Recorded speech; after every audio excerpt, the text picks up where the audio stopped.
allow the two children to attend the budget every year. It's okay. Off your mind. It's okay. She Off your mind. What is this sound? like me. Chai! Now wow, people wey suppose talk truth to power don off mic. And if we talk, na 500,000 they go sama us, call am hate speech. But fear not, Mayegun don come. Him go torchlight every corner, nooks and cranny of all these bad people wey dey spoil our country.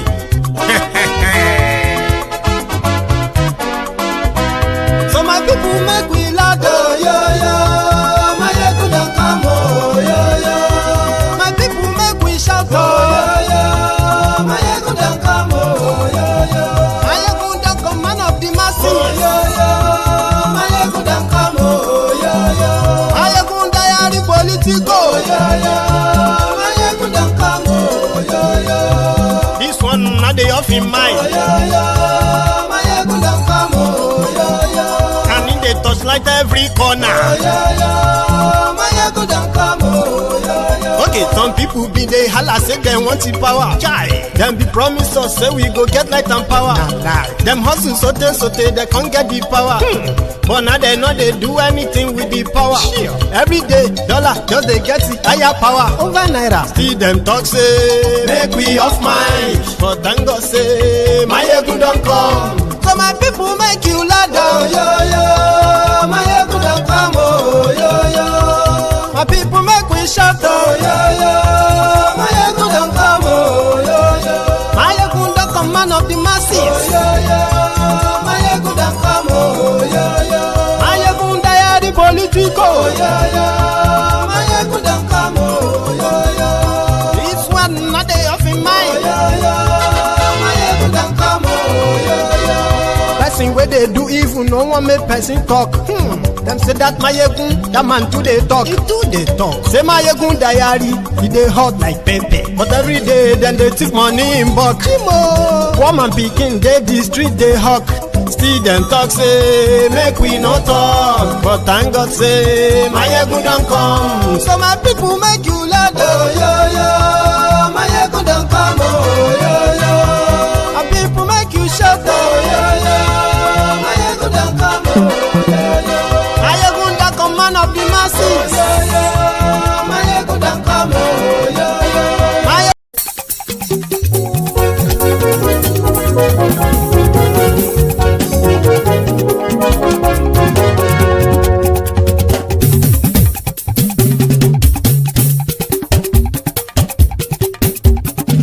Mayegun làwa mọ̀ làmọ̀ tó dòdòdò. Mayegun diary, Mayegun number one. Mayegun làwa mọ̀ làmọ̀ tó dòdòdò. Mayegun diary, Mayegun number one. Mayegun ti dé o, ọ̀rẹ́ ara ìlú. Mayegun diary, Mayegun number one. Lórí Facebook, lórí YouTube. Mayegun diary, Mayegun number one. Gbogbo bó ṣe ń lọ ni Mayegun já wa sí. Mayegun diary, Mayegun number one. Àṣírí ọ̀jẹ̀lú kì í bò níbẹ̀ o. Mayegun diary, Mayegun number one. Bó bá ṣe eré àní Mayegun máa wí. Mayegun diary, Mayegun number one. Ó sì tún ṣe eré wàá gbọ́ níbẹ̀ o. Mayegun diary, Mayegun number one. Mayegun diary, diary politico. Mayegun diary, Mayegun number one. Godfatherism kò sí lọ́rọ̀ Mayegun. Mayegun diary, Mayegun number one. Ẹ farabalẹ̀ sẹ́ o kẹgọ́rọ̀ lẹ́nu o. Mayegun diary, Mayegun number one. Àní Mayegun làwa mọ̀ tó dòdòdò. Mayegun diary, Mayegun number one.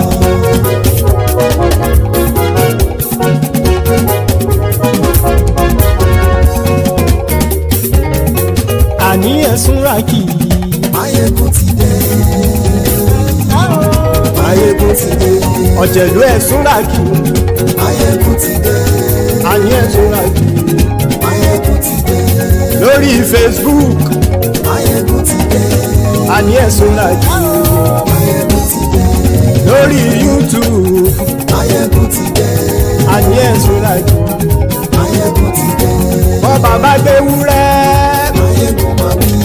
Àní ẹ̀ sọ́ra jù. Máyégún ti dé. Ijó ìgbádìyẹ. Máyégún máa wí. Àní ẹ̀ sọ́ra jù. Máyégún ti dé. Bí pẹ̀sìdó bá rúfin o. Máyégún máa wí. Àní ẹ̀ sọ́ra jù. Máyégún ti dé. Kí gómìnà kówó jẹ. Máyégún máa wí. Àní ẹ̀ sọ́ra jù. Máyégún Today. Hello there. So good morning to us, good afternoon to us, and good evening to every one of us from wherever we are joining. It is Máyégún Live. And thank you very much for joining me. So as promised this afternoon, that by the time this coalition, by the time they unveil, or like officially unveil their intention to all congregate in ADC, I will do few background stuff, put the whole thing together and bring them back to you here. And I've just done that. So now, as you are joining, right, after reading the caption of the broadcast, read the description of the broadcast as well. Then like it. Because this is the temple of truth. And your first offering is your like. Then share it, as everybody knows that there is loving sharing. So invite your friends, your not so friendly friends. Tell them all that Máyégún today, Máyégún is live. So if anyone right now is connected to Nigeria and possibly also, invested in the political happenings in that place, I mean, you don't even have to physically invest or monetarily invest your time in trying to know who is doing what and then when, right? You won't probably deny the trending news of the oppositions in Nigeria coming together to form a coalition, declare their party, and begin the process of, mobilizing to counter Koolu in 2027. At this juncture, if you are for them or against them, right, it won't really matter per se. But the thing here is this, for our clarity, right, even for Koolu himself, I don't think they are going to take it lightly or even taking it lightly. Here is what has happened. We have been following the activities of the likes of El Rufai, the Kaduna Little Fingers, as well as the Atiku of this world. What is going on in PDP, in APC, as well as the everyone's easy kind of like a target, like pointing fingers at Koolu's believed mediation, or sort of, in the political parties in Nigeria, meaning compromising them to ensure that they will never, or the opposition will never have any problem-free platform to congregate and maybe dethrone him. Now, all talk has come to something today.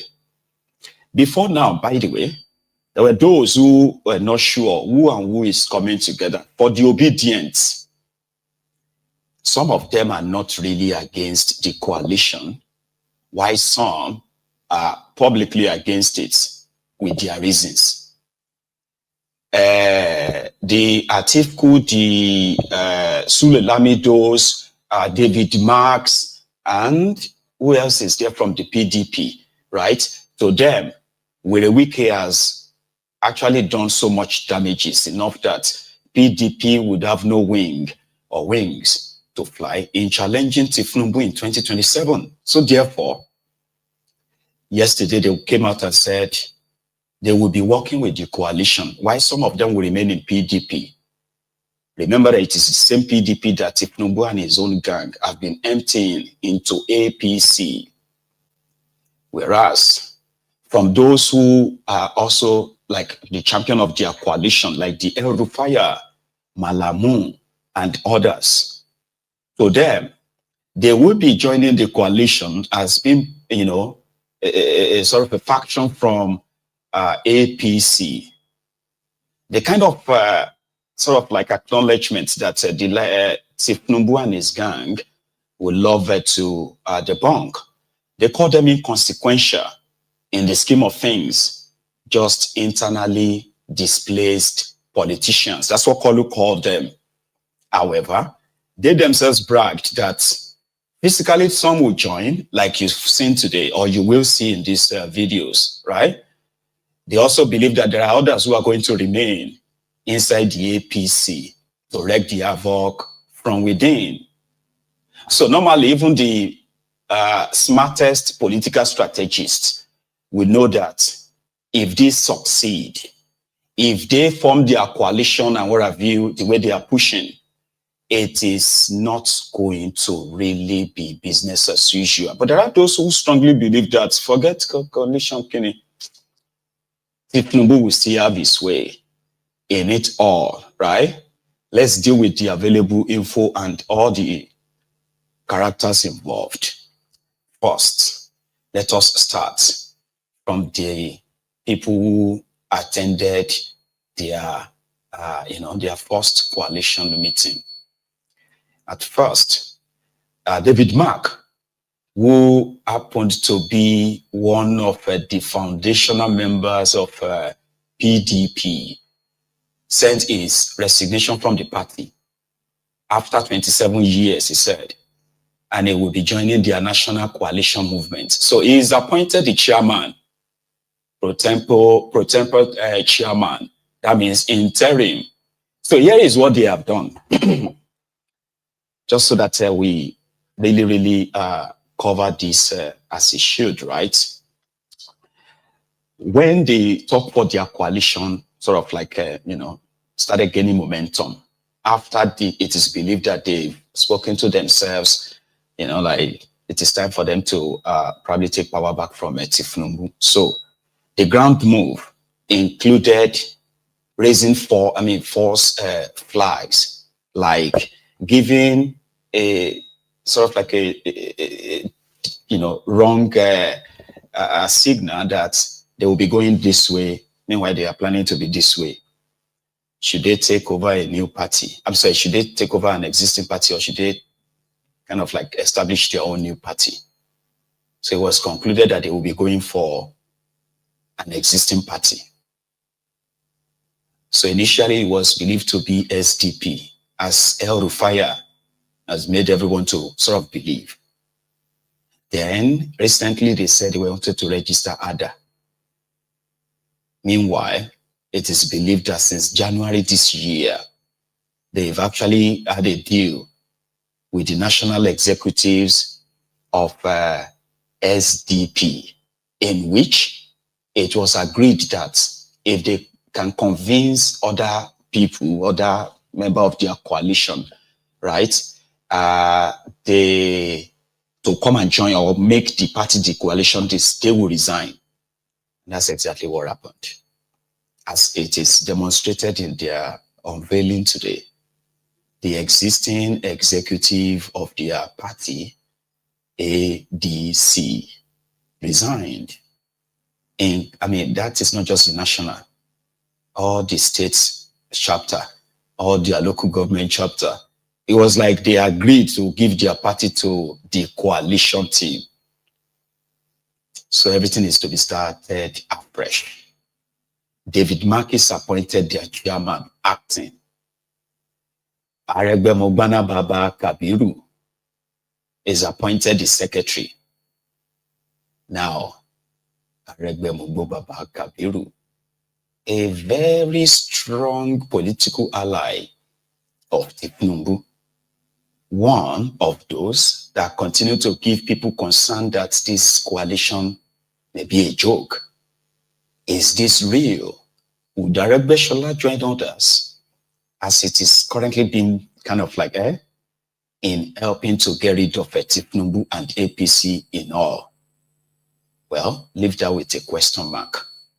He is currently their secretary. Another wonder of the world was when Peter Obi and Kaduna Littlefinger, knowing their history, both of them walked to the venue holding hands, in a kind of a gesture, a sign that possibly means they are now besties. And for those who are in the know, they said there is actually more that took place behind the scene than what is being made public right now. So just keep noticing all that, okay? Another attendee was Malamu, the criminal that should be in jail as well. Sure you get. But he said he's there to rescue Nigeria, and he put in his own resignation today to rescue Nigeria from Tinubu and APC. Somehow, others too, right? Even Aisha was there. Emeka Ediwa, like, loads of them. Another person that was there is Loretta Onoche. I'll show you that later. But let's take a look at the attendance and who was who. So we started with, I think at their, where they attended, right?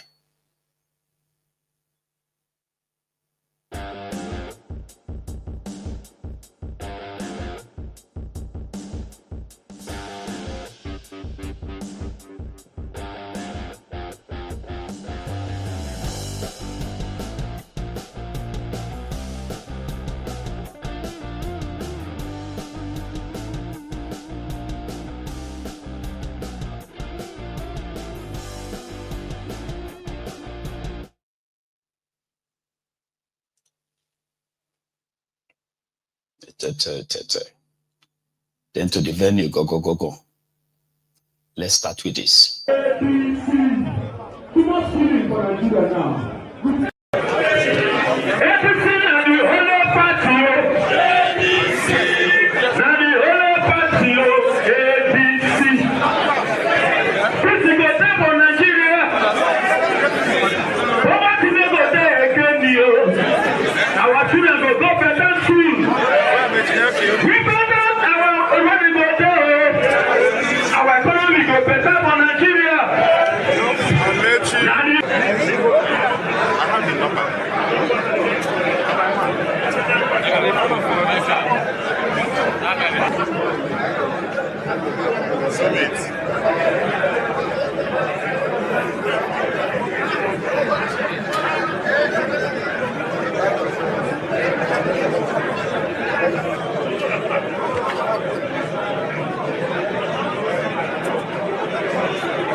Arrival of the men in Nigeria, the men in ADC, rufai, Peter Obi, they are all here. Mr.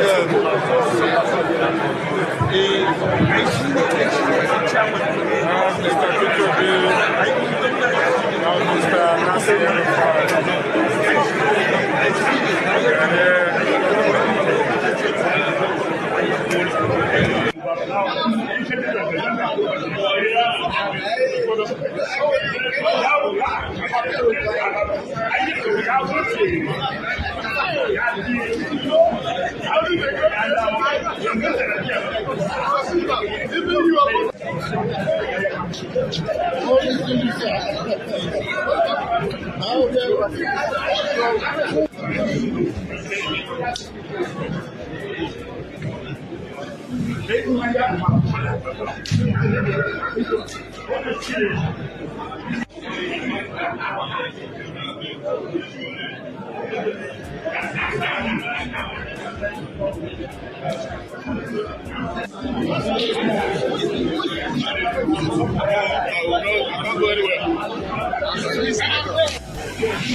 Everybody, one house.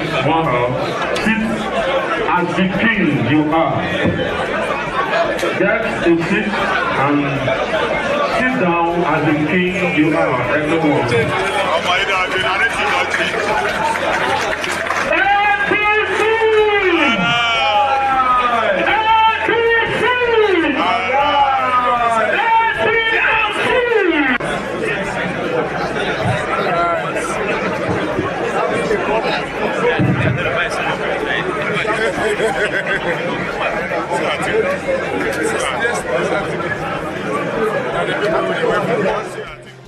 Nigeria!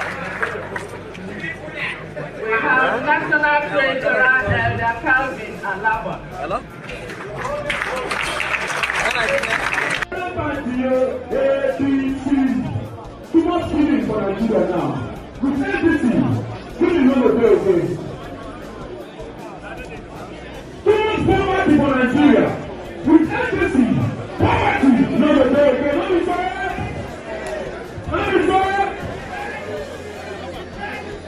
I want to beg every one of us. Make everybody put his mind together to make sure that APC take over 2027. What is that?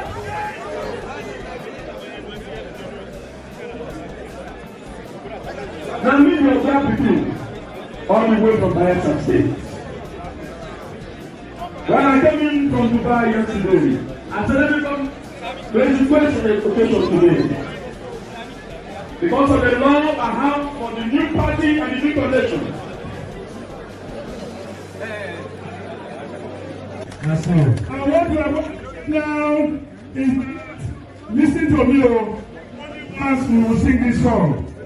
Listen.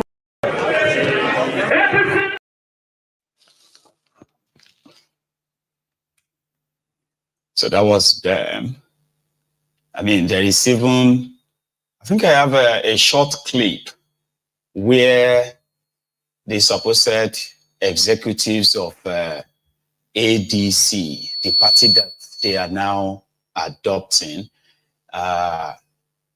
said they've resigned in this short clip.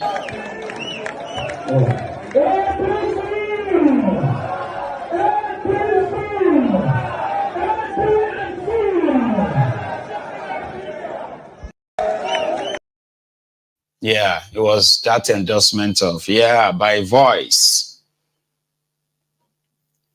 But there is more to that. Because immediately reactions started following it. So when you look at the names or the faces of those who were present, to start with, the PDP scribes there, right? They didn't come alone. Even this time around, Peter Obi didn't even go there alone too.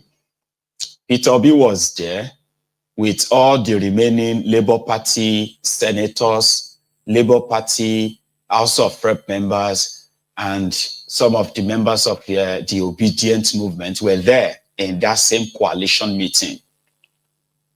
You know? So Saraki is still with the PDP. But there is a guy called Bolaji Abdullahi of that same PDP, and I think he later went to APC, I'm not sure. He's right there on the TV telling everybody that, well, you know. So right now, people expect some new kind of like factions to begin to challenge if the coalition have succeeded in having a safe place to challenge, to group and mobilize to challenge Tinubu. We are still talking about the coalition here. And with what they did today, reactions, like I said, have been pouring in. But the question of whether Peter Obi will be part of their coalition or not, I think that question has now been answered. Peter Obi will be joining their coalition. Some will say, oh, that he attended doesn't mean that he's going to join. Well, you will be right too.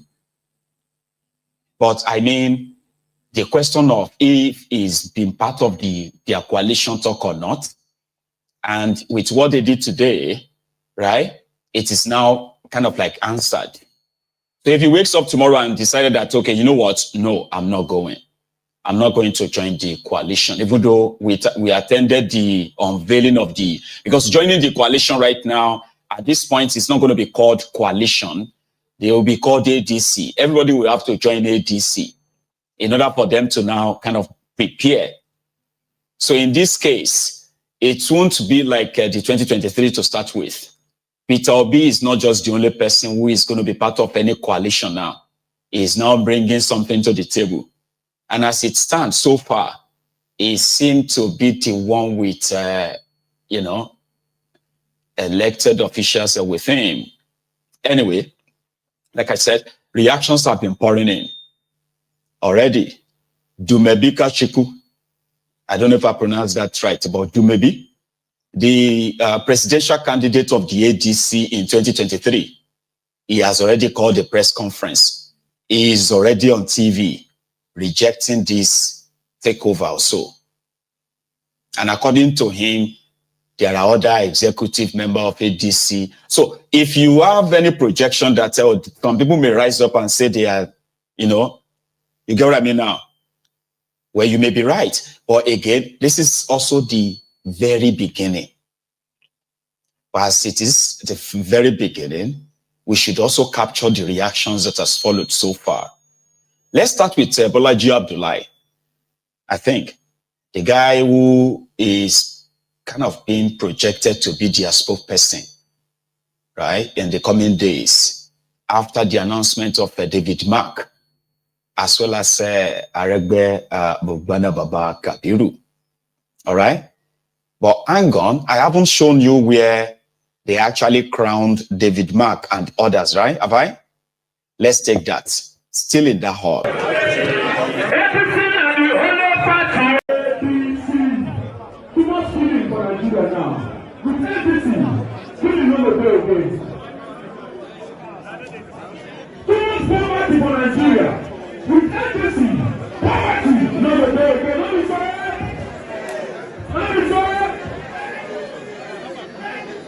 I want to beg every one of us.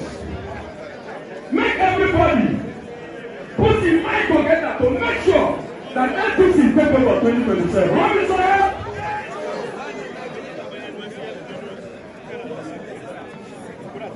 Lamido Capital, all the way from Bayelsa State. When I came in from Dubai yesterday, I said, let me come to the occasion today. Because of the love I have for the new party and the new coalition. That's all. And what we are doing now is listen to me as we will sing this song. Listen to APC, come on forward, APC don't come. You know get the APC don't come. APC come on forward, APC don't come. We don't get the APC don't come. Can we say bye-bye to APC? Bye-bye to APC. Bye-bye to APC. Thank you very much. To recognize my brother and friend, Senator Balak, my brother from Katsina State, you are welcome. I also want to quickly recognize the former Speaker Pro Tempore of the House of Reps, Dr. Segun Seba, Honorable Seba. We have also. I think it seems that everybody here should go down.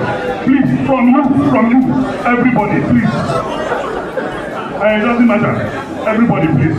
Let's go down here. Please.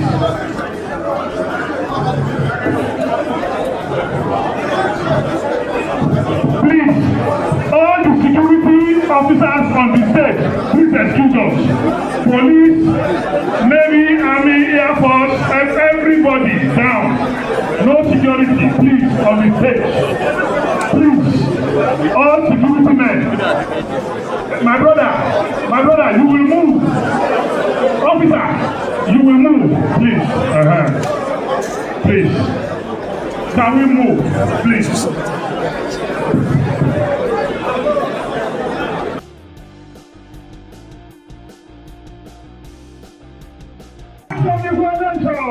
And so, I want to now is we don't got to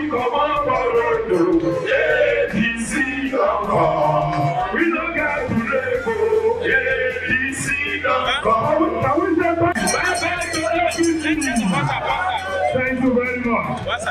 To recognize my brother and friend, Senator. So that part.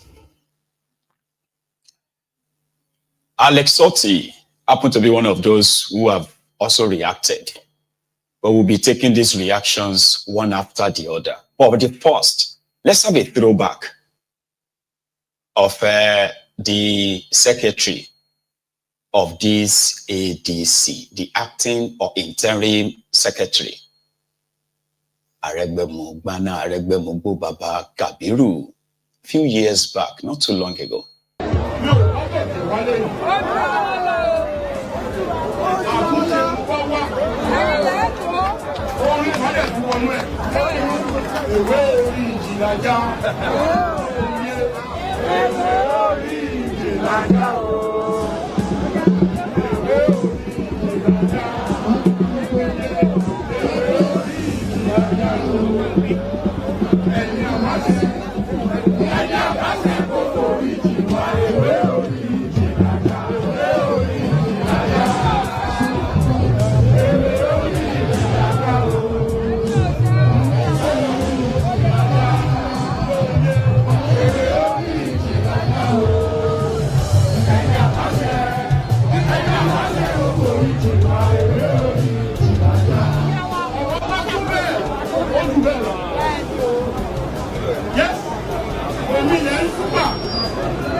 lẹ́yìn àkókò Kogi ló Kogi sì ló kọ̀ ṣùgbọ́n ló dárí ìbò ló kọ́ ńgbà tó gbé bẹ́ẹ̀ ló dárí ìbò ló tó kọ́ wà níbi. Ó bá sọ pé ọmọ tó bí ẹ̀rọ tó bí mi fún àtọ́ bí mi kò ṣe ọsítù. Èyí kọ́ ni màá sọ̀kan fún mi. Lọ́sọ̀ ń bá ìgbà wọn àlàyé ní ti ẹ̀ lọ máa gbọ́ lọ́dọ̀. Ọ̀rọ̀ kúnlẹ̀ kò ṣe ọsítù. Anyway, you know what? Let me save you the stress. So the rest is just where he praised Koolu for picking him up, cleaning him up, and at the same time making him somebody. Well, that video was uploaded by Ronuku just to kind of make themselves feel good that they have a mole in their coalition. How far that goes, we don't know yet. But there is another person, this time he is speaking on, I think speaking for PDP to berate the coalition and ADC talk. I'm still coming to the one who is currently probably going to sue them to court, so to say. But yeah, it's the beginning. But listen to this. 3 factors on the table: the coalition, Peter Mbah's possible defection, and P2B's relevance in the Southeast. Beginning with the coalition. You cannot have a coalition of people who are not only disgruntled, but all of them have had very disturbing relationships with each other in the past, have ideological differences, and they are also nearly all of them angling for the position, who will step down for the other. Secondly, all this talk about coalition we are talking about, apart from Abuja, Lagos, and maybe press releases, what efforts are being made at the levels below the national, even the periphery of the national, to create some kind of understanding, some kind of building backwards that, look, let's go to our party members in the state and tell them it's in our interest to do this. They want to form a coalition at the top and with it rule Nigeria. So that is problem number one. Problem number two, look at the relationship between nearly all of them. Remember that rufai has the challenge of the Muslim ticket. Then Babachir is a diehard Christian. Many people think that Atiku Abubakar should step down. Rotimi Amechi is on the table, and some of us are not entirely sure what he's bringing to that table. David Mark is there also, 3-time Senate president with a lot of clout, among other things. Picture a room where all of them are sitting together to form a government for the Federal Republic of Nigeria. How will the conversation go? What are the policy issues they will bring up? They are likely to discuss positions. Who will be vice president? Who will be? It's not about development, even though the intention on the table, on the pretext, is development. The concern is to remove the APC government. Supposing, for instance, in doing this, they are telling us this is what we want to put on the table once we get rid of the APC. You see, there will be a basis for conversation. But to sound very angry, to tell us Nigeria, all of us are suffering, we know that, including those who are telling us that we are suffering.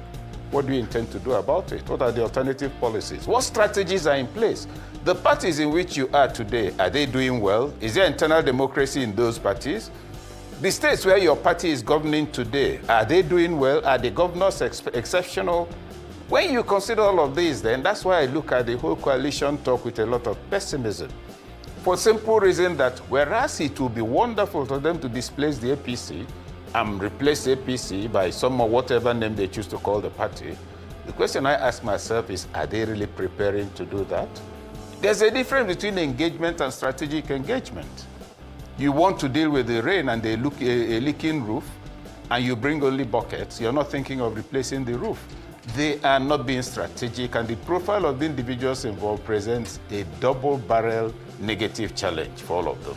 So that's at the level of at the matter of the coalition. They may pull it off, but I really need to see what they'll do that will be so strategic as to displace a man who put all of them on the table, gave each of them 24 strokes of the cane, despite everything put in place for him, and became president. Now that he's president, he will also now probably be in the balcony drinking, and then you replace him. They should prepare for a fight if they are serious, and I don't see them being sufficiently strategic to do that. But the effect of what I'm saying is that it should then probably annoy them into designing a fantastic strategy for displacing the APC. But as it is now, I don't see that strategy. Peter Mbah's defection is a possibility. I don't know him. I don't know about him. Is it possible to defect? Yes. Could that make people say, oh, this man is not reliable? Yes, they can say that. But I will also ask, is conversion possible? Ideological conversion possible? Yes. Do defections occur in political parties? Yes. Do some of us like it? No. Does it remove the fact that somebody can do it? It doesn't. If you don't want him to defect, give him reasons not to defect. If somebody is going to defect from your party, why is he doing so? What's the problem with your party? Why is he moving?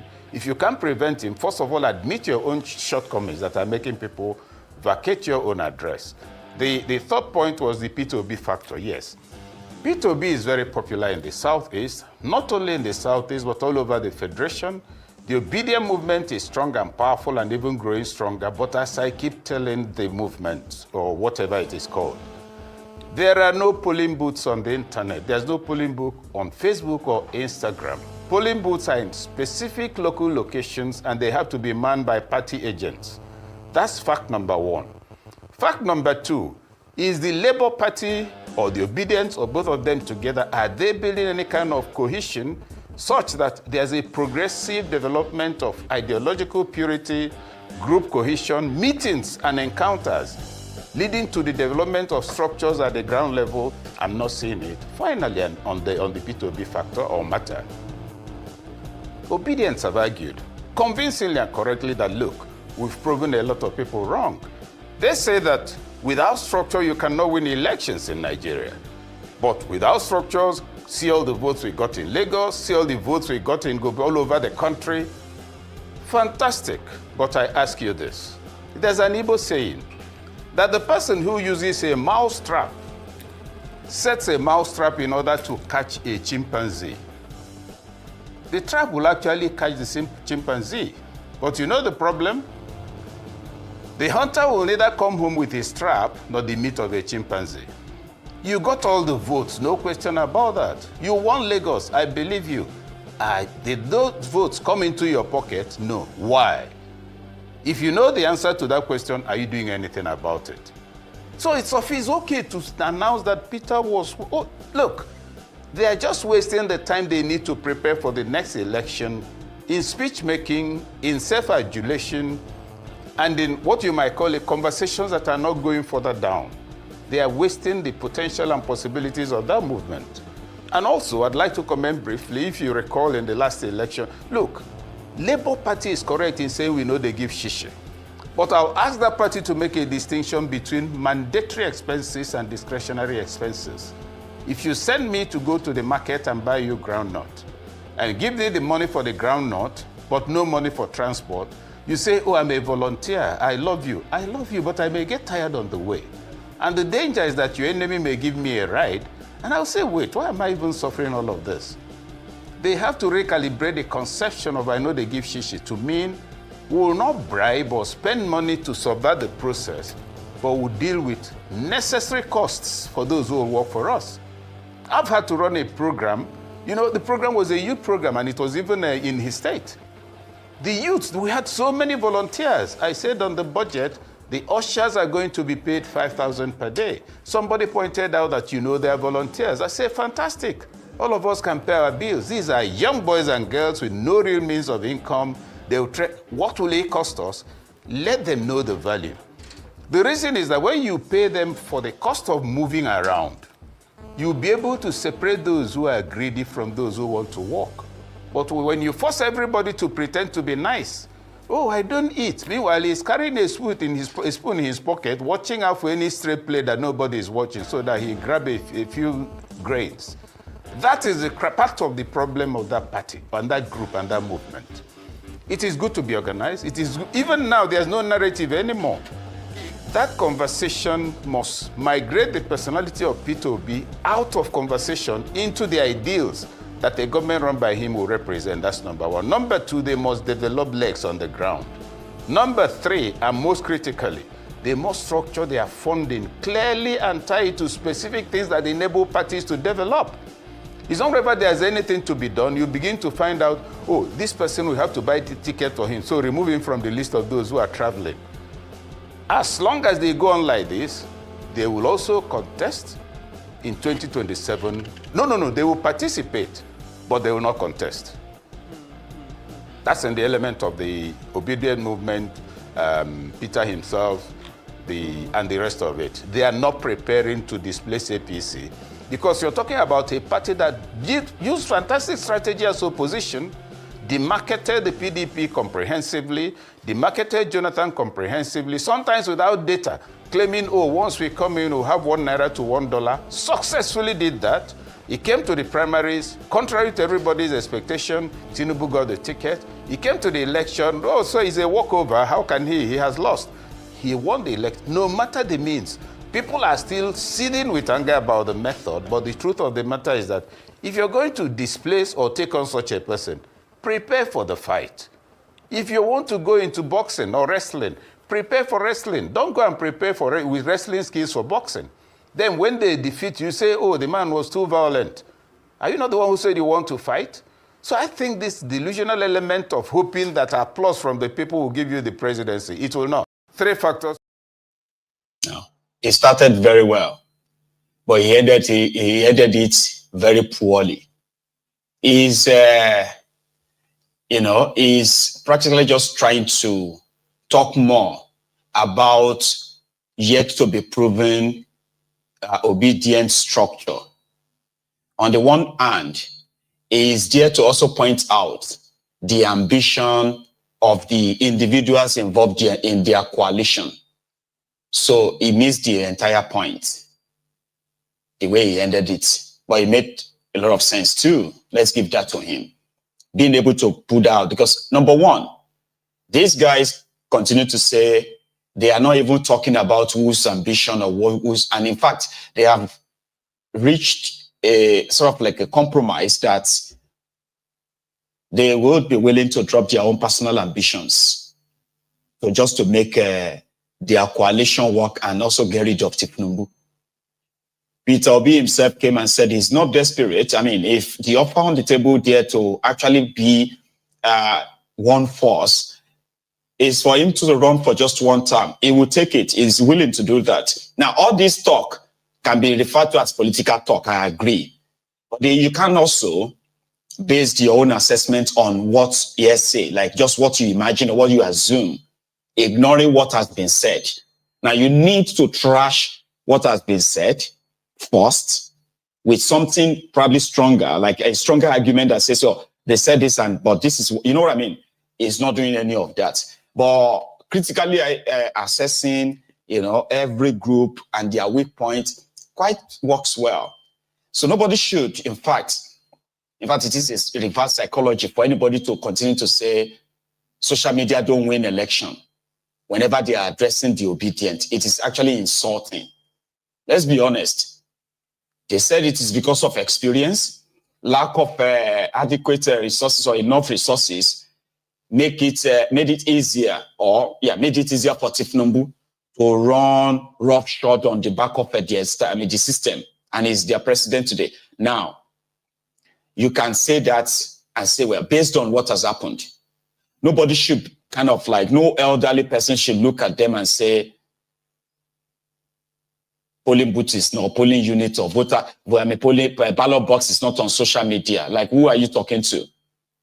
The same group, the same movement, despite them not having that spread structure, they thrown the entire establishment into chaos. They were rigging election with numbers that never match, and they didn't care. It never used to be like that, is it? So they managed to disrupt the system that the entire establishment made a sort of like a generational mistake. That today, Tinubu remain an illegitimate president, and today you can attest to that. As much as you might want to kind of like beat it down by saying, but and so he's the president today, the blah, blah, blah, blah, blah. Social media don't win elections. They defeated APC PDP in Lagos. That they had to rig it. They had over 1 million votes. Tinubu had less than 150,000 votes. You saw the rigging, you saw everything. Alimosho local government, the strongest base of the APC in Lagos, they were neutralized. They were beating blue-black. Come on, man. You don't address such people and say social media don't win election. Like, who are you talking to? Like, who do you think you are? Yeah? Berating what they did. Yeah. Their inexperience worked against them. Fine. But you can sit down there, an armchair critic, analysis, and look at them and say, social media don't win election. Defeated APC, Egbekegbe defeated PDP. In Abuja, they defeated a 24-year senator in Abuja. You know this story. Anyway, whether their coalition will work or not is a different ball game. Now, his analysis or his assessment of their obedience, when it comes to their structure challenging the establishment like they did in 2023, he may be right about that. The situation in that place is no longer about, we know they give shishi. There is election costs, logistics, not because you want to bribe people. No. So yeah, he's right on that. So, for those who are already members of the coalition, Bolaji Abdullahi has this to say about Tinubu's regime, then about their coalition plan that kicks off today. You, former minister, Yes. Those who have served this country and we are still where we are today, why should Nigerians listen to the coalition that is made up of former this, those who have attempted and experimented with Nigeria, and yet Nigeria is at this stage? The big question that he asked is, why should we listen to you in the coalition? Okay. I mean, this is a very interesting question, right? One thing we should also ask, which I'm going to ask you, that's what is called the political class. Politics is played by politicians, right? You're not going to go and bring someone, a farmer, a business, a banker or something. Politics is played by politicians, right? And politicians are in their respective parties, right, to contest election. And as a result, they form governments at one point or the other. Or you say they have failed at one point or the other, and I'm not debating that with you based on what judgments or what parameters you are using, right? And I agree with you to a very reasonable extent that a lot of things have gone wrong over the past. But when that happens, then what should we do? What should we do? We'll go to Ghana and bring politicians?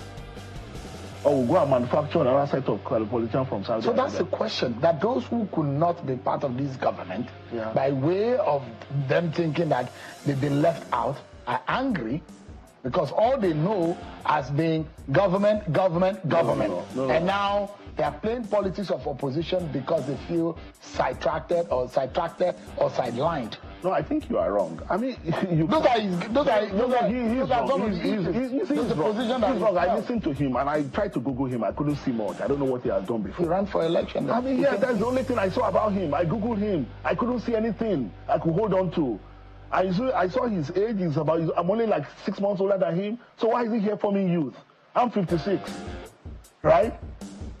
And I'm a professional. I'm a journalist. I was deputy editor of these day newspapers. I had a job. I'm a professional, right? So why? And I can count people in that place who we can see that if you Google their name, something will come up. I Googled his name. I couldn't see anything. And he's talking, these people, they're in Nigeria. But what I'm saying is this.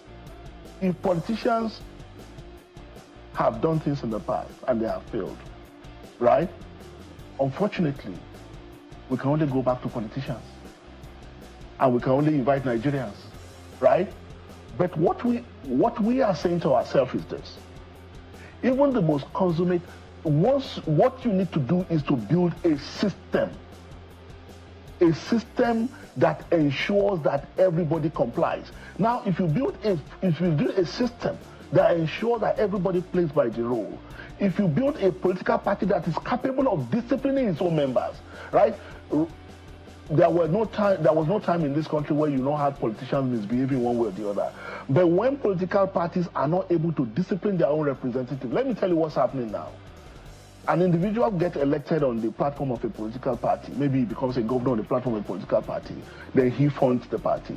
Then he becomes the master of everything. Then the party loses the capacity to discipline that individual because he has now become a governor. Whereas the party is the mother of the governor. The party is the mother of the president. But what we have seen in recent years is that the reverse is the case, right? The parties are the mercy of their own elected officials. right? And what we are saying is that can we try to give ourselves a chance? Can we try to build a party? Can Nigerians believe you people? You know, when people shake hands, that's the logo of our party. When people shake hands, they have an agreement, right?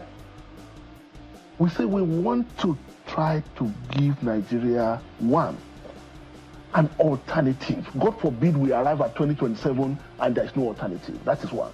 Two, we want to build a political party that would last every one of us. Call it, maybe you can even say, if you want to be cynical, you can say we are trying to atone. No problem.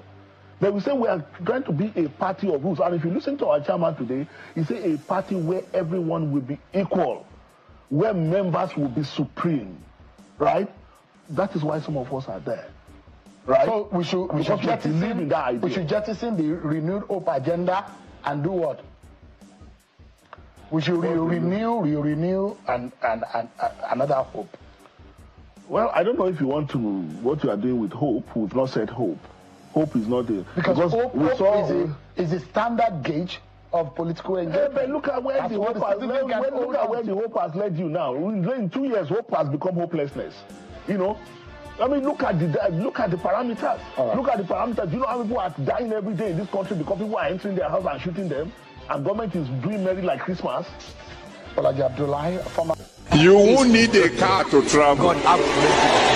You won't need an aeroplane to travel. You will just say, I want to go to London. And you'll be in London. Either you believe it or not. The time is coming when you won't need. I mean, they are always there to atone for what they did to Nigeria. But come on now, like, which would you prefer? No alternative to Tinubu. They should remain in their disarray. Tinubu having his field day, or have an alternative of thieves, career criminals, and of course, Peter Obi, that they say is, I mean, the cynics will call Saint Obi. Do you understand? So the option is now going to be before you. But what they are telling everyone now is that to face Tinubu is beyond being popular. It is beyond even being voted for, right? It is actually making sure that the vote count and is protected. So you are going to need us. You're going to need them, the career criminals. Oh, he said more, just so that we'll balance it, go to left, right, center. It's going to be a long night, but an interesting one. So now that you are here, right, take a moment. Now, like the broadcast, okay? If you haven't done that already, right, please like the broadcast, then share it also. This is a platform, if this is your first time or second time, this is a platform where you can get something very close to truth. It's like the truth and very, very close to the truth of the reality of what is going on in that contraption. And this season, Mayegun's Diary Politico will actually be your best bet to get first-hand, direct from the source, kind of like info on the political developments or happenings in the contraption. So take a moment, like the broadcast, subscribe to my channel, set your notifications on, and you won't regret doing it. Okay, you may, because maybe I should remind you, here, we do not have any sacred cow or something. So the criminals in Nigeria are not spared here. We do not have any respect for them, and we don't do political correctness here, except if you are obedient. And that is for a reason, because we believe that somehow, right, they have the number, and they can be the karma of the establishment. To those of you who always dream of revolution, this revolution, that, you probably can possibly look up to them. Because when everything goes down, and they get the directive, as some of them would love to be told, right? So yeah, things may actually be what you've been envisaged, like myself. So yeah, like, subscribe, and keep the political correctness to to yourself. Abdullahi, he has this to say about their coalition now, what they are. They haven't made up their mind on what is going to be their slogan. If they say ADC, I don't know what you have to say back. But here, it's got something. The coalition has happened. Then suddenly, these kind of people are crawling out of their dark corners to start saying, oh, they are taking over. Where were you all along? Over 18 months, right? That we've been having conversation with ADC. Well, why the choice of ADC though? Okay, I'll tell you. Why not SDP? I'll tell you. You see, when we started this, we had a list of Options, parameters and conditionalities, the kind of party we're looking for. Those who came from APC said, no, when we were forming APC, there was a reason, there were agreed principles that led to the formation of APC. Those principles have been inadvertently betrayed, right?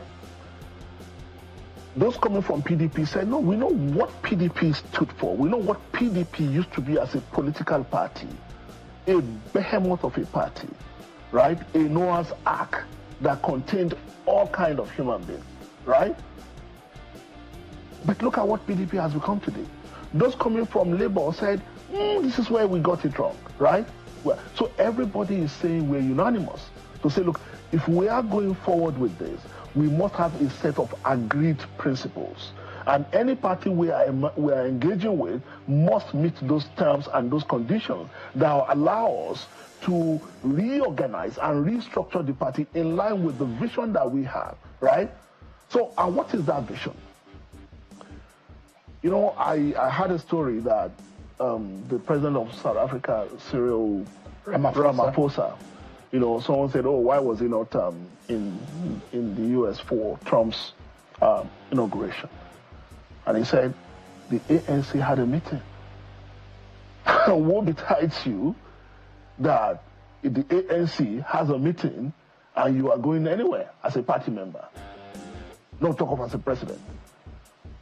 So we feel embarrassed that we are not able to, you can't point at any political party in reality that you say this is a political party. Perhaps the political parties of the First and Second Republic were even better in terms of the organizational structure, in terms of the discipline. I mean, if you were a UPN governor, party supremacy, if you were a UPN governor, you know that no matter how incompetent or useless you are, you must pursue free education. Basic minimum, right? So how come we are no longer capable of building this kind of parties anymore? So you saw, so ADC had all of these criteria? No. We said that's the kind of party we're trying to build. So we're looking for a party that is amenable to this kind of reform. Or that is weak enough for you to uplift? Well, if you call a clay weak because you can mold it into a pot, I agree with you, right? So you found it in ADC? We found a party that is amenable to the kind of vision, the kind of reform that we had in mind, right? And that is why you see people say, oh, Atiku's coalition, how ridiculous. John Oyegun will be sitting in a coalition, David Mark will be sitting in a coalition. Like, it's nobody's coalition. It's a coalition of the coalition. Everybody, high right. Mr. Lawson, Amadi. So out of everything where daily ground, so all the wala with the ground, your own wish is that you can't wait for Atiku to jail with the wiki. I don't know. I to actually highlight that comment, like now only past career criminals are available to save them from Tifnumbu. Your own is that make a thief could come jail with a weekend. God damn it, Nigerians, man. Very special. Anyway. That was Ebolaji Abdullahi, a former minister, former spokesperson of PDP. Now he is the interim spokesperson for coalition ADC. So before we get to the part of those who are now who have now objected to this coalition and this takeover and all this talk.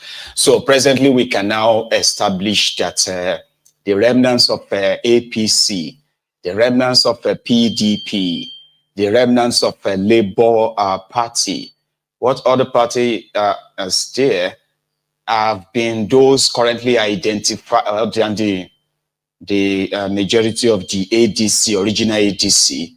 So there are those who are currently forming coalition so far. We don't know the rest yet, right? And here is what Dizu had to say on their Nigerian Info, or Wazobia rather, this morning, on top of this, their coalition defection. I still have more.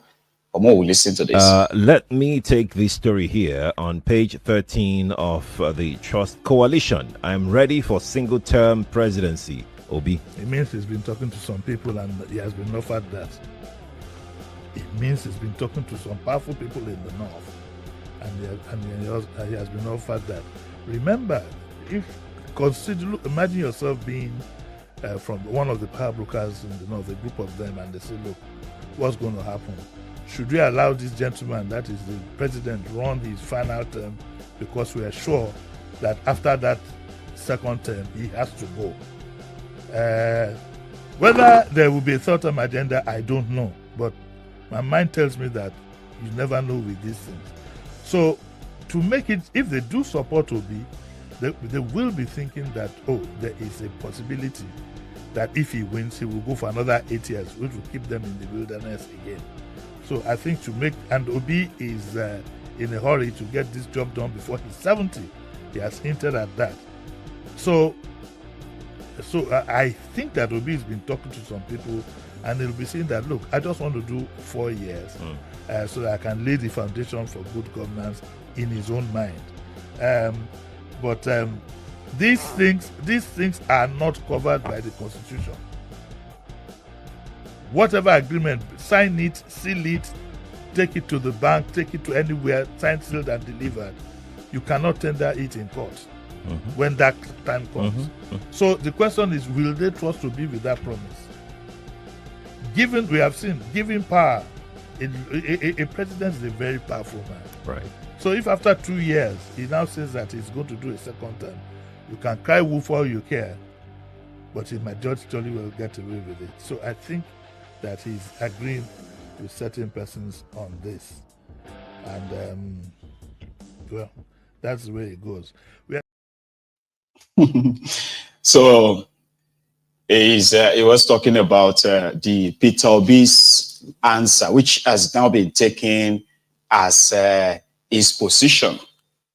Peter Obi was answering questions from his supporters on Twitter, X, when he was asked if he was willing to accept a single term, offer or deal with this coalition guys, since Tinubu is already doing the 4-year, out of the supposed 8 years expected for the southern Nigeria. And Obi answered that, well, from his own perspective, right, even 2 years is enough for to make an effective difference or change positively in the lives of the people.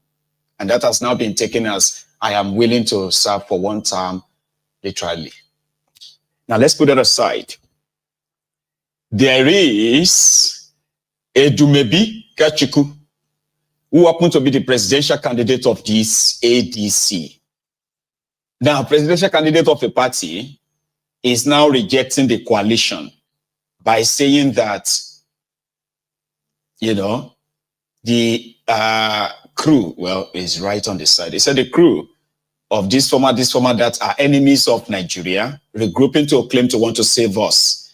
It's like fox diving into the sea to save the fish from drowning, kind of.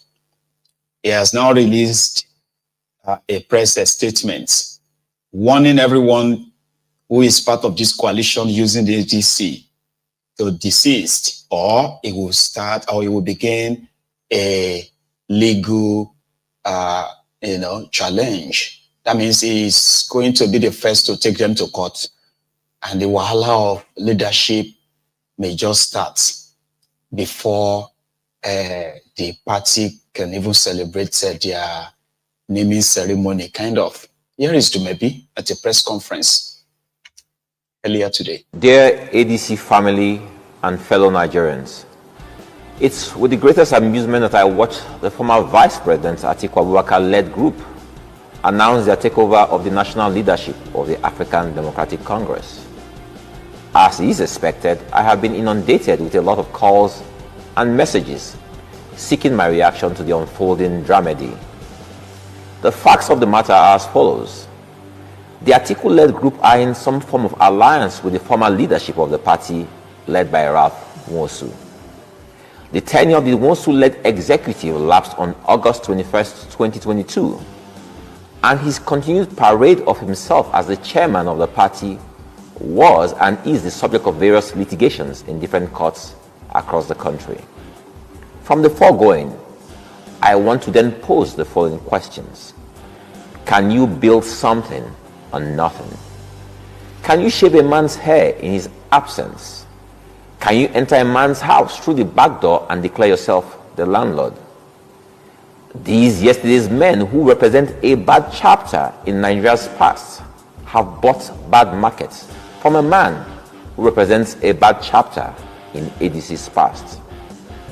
Nigerians have watched in amazement as this group of mostly geriatrics shopped around for a party to prosecute their chopping must continue ambition. This further cements the opinion most hold that political parties in Nigeria stand for nothing and will fall for anything. They have told us that they are fighting for the rights of ordinary Nigerians and that they are on a rescue mission. But what is confusing to the Nigerians they want to rescue is that these men, made up of a former vice president, former governors, ministers, and political office holders, are the same people who have presided over the affairs of this nation for the past 4 decades. We have absolutely nothing to show for their decades of leadership other than being seen as a nation divided by tribe and religion and thriving in mediocrity. We are a nation lacking in the basics whose majority are poor. But here we are watching those who set our nation on fire, saying they are the fire brigade. No, you're not.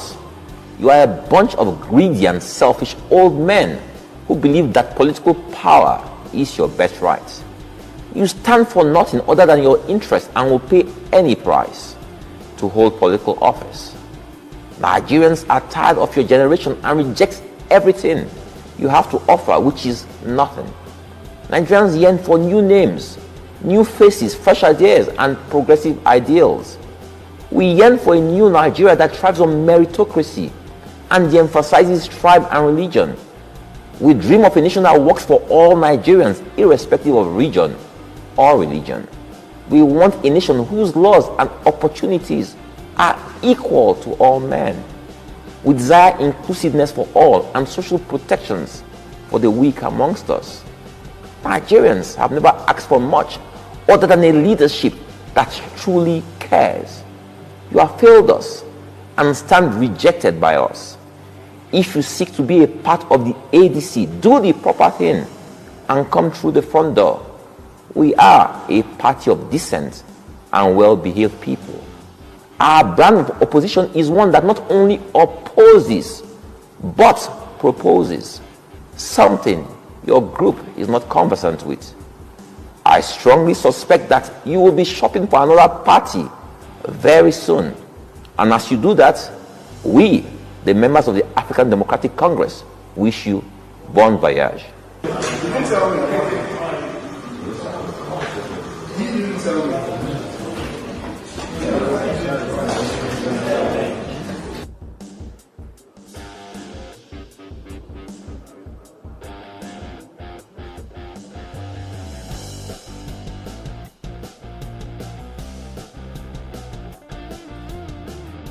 We are a poor nation. The bank code will follow. They say firewood, not smoke. They say we need to plant more trees. And they are not giving us money.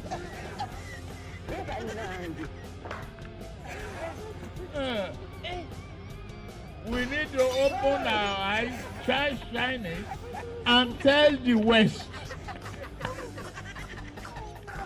If you don't guarantee our finances and work with us to stop this, we are not going to comply with your climate change. They'll do it. They'll do it. For sure.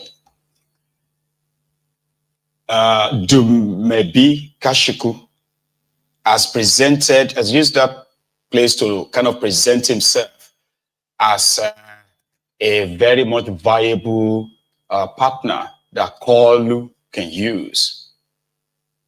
He spoke well, you know, fancy words and the rest of that. So, on that, started just the same way the coalition started now. On that, the coalition faction started too. So do you now see that the window is already opened? Where a Wike, who is the one in charge of the judiciary, can get a directive. And before you know it, there will be a judge that will deliver one kind judgment before Monday next week. I hope this is expected. I want to believe that this is expected by these guys because they are pros in the business. They've been doing it for a while. Those who want to come and rescue us. Yeah? Do maybe this stop with just the press, the press guys I brought to his house. He went straight to go and see Sheung this afternoon. This platform they raised, they said, is a new platform to rescue Nigeria. And you're suddenly coming up to attacking it.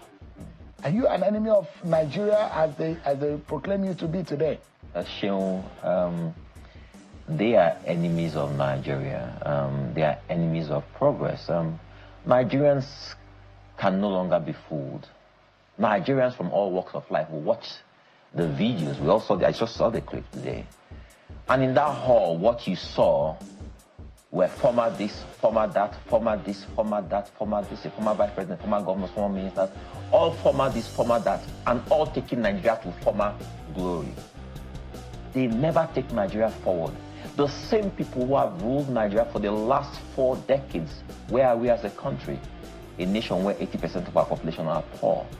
The same people who burnt our country, brought our country to its knees, are the same people who claim their fire brigade trying to put out the fire.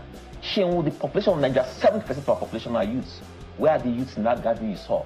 A bunch of geriatrics. 70% of them are above 75 years old. And you will think that these people are trying to rescue Nigeria.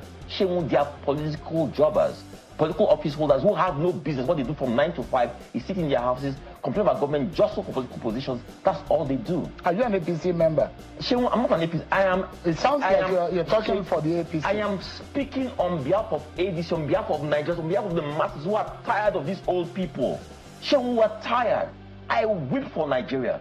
I weep for my generation who lost all opportunity for leadership because we're not trusted, we're not entrusted with anything. The same people who I watched as a child, I heard their name on TV, read them in the news, are the same people who are ruling us, who still want to rule us.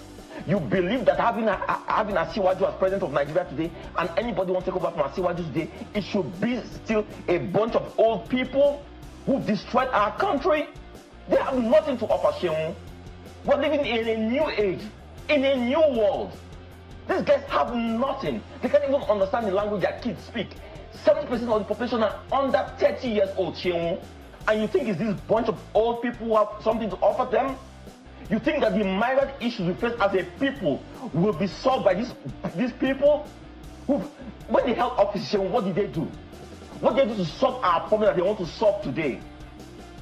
I saw a lot of those people there were former ministers in the last administration, 8 years of President Buhari.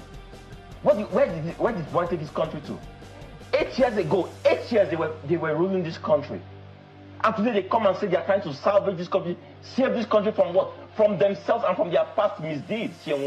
Let's get real. I weep for Nigeria, I weep for the youth of this country. And the worst is that a lot of our population, they are so cynical. They no longer believe in themselves. For anybody to think that these people have what it takes to take Nigeria forward, I weep for Nigeria. It's a shame. Why are you angry? Because on one hand, you say they did not do the right thing by coming in the manner in which they came into your party. On the other hand, you are angry on the kind of people. Tell me. Tell me, what are we producing and selling to other countries? Not even slippers. We eat the skin of our cows instead of turning them to beautiful bags and shoes. Eliminate that. It's a sign of poverty. This is not the Ahmed Bola Tinubu I know. Since 1992, when I encounter you, I don't think this is the Ahmed Bola Tinubu I know. That calls me his friend, and I call him my friend, and calls me my son, and I call him my father. This is not the Ahmed Bola Tinubu I know.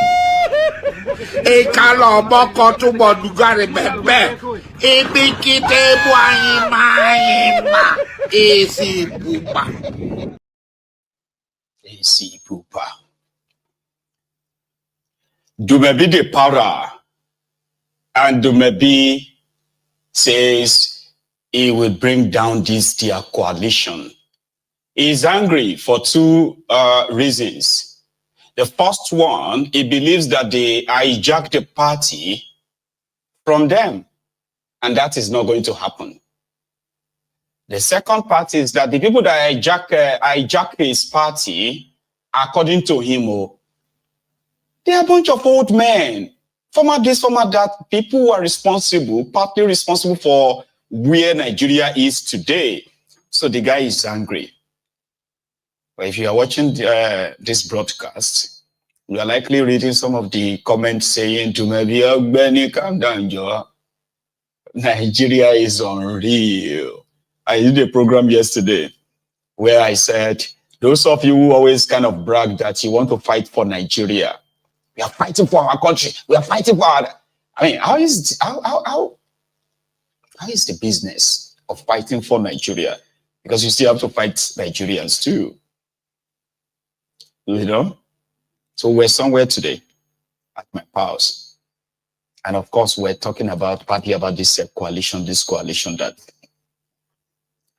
And then a friend said, it would have been a great thing if Peter Obi and Showore come together, work together.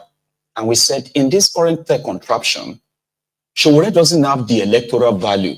Now, it was kind of like, but, I mean, that should be so easy because Obi is soft, Showore is tough. And with that, with the combination of the duo, they can take on the establishment and all that. And we said, well, Showore doesn't have millions of voters on his side. We now said, who is to be blamed? Is it the Nigerians that gravitate towards the big names, whether they are the past criminals, current criminals, or future criminals? I rejected the man that continue to stand for them, and they are asking him, who sent you? Who you they stand for? He is accused of so many things. So is it Showore's fault that Nigerians don't see him as somebody that could indeed represent their interest so passionately enough and take Nigeria forward? That can't be Showore's fault. Just like it is not Peter Obi's fault that millions gravitate towards him, especially the young people. But in the general scheme of things, Nigerians love their politicians. They call them leaders. They are leaders.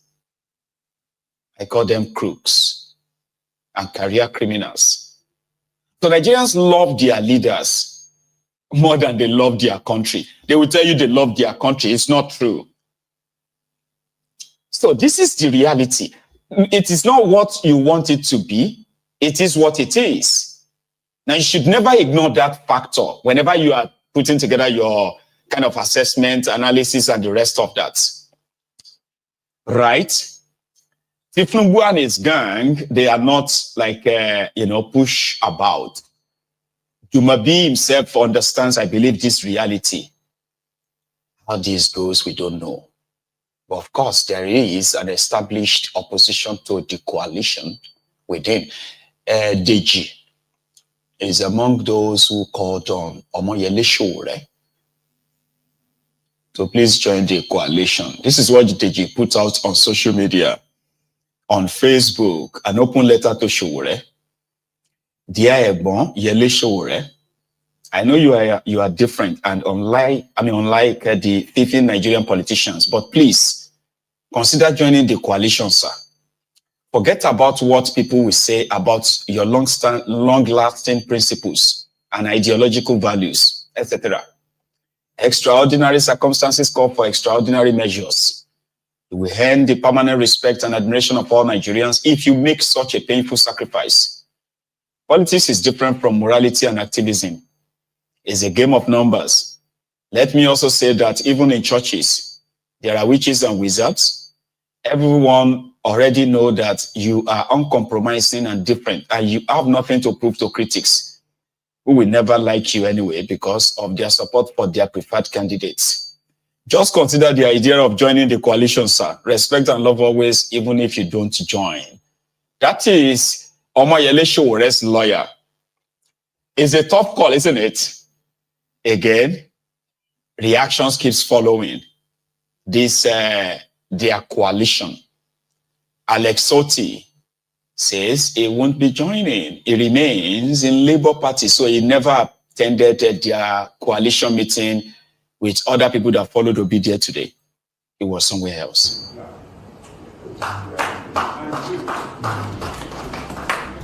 I also have a right to state that I am still a member of Labour Party. And I'm not looking for where to become to.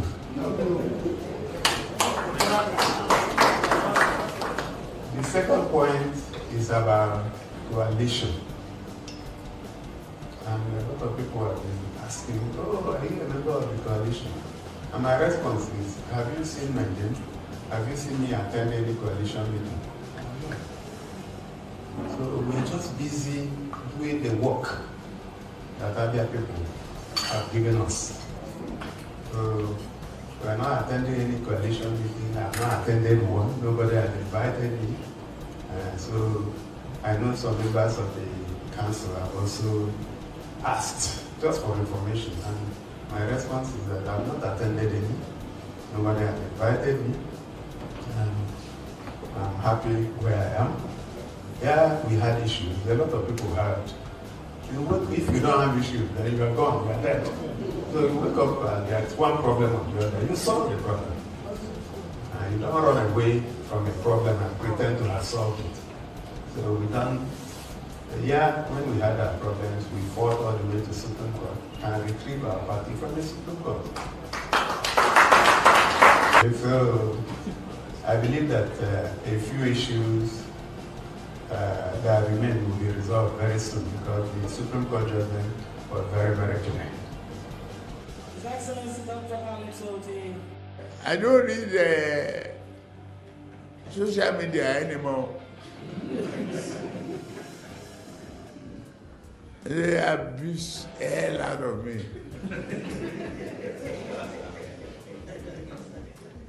If I read it, I get high blood pressure.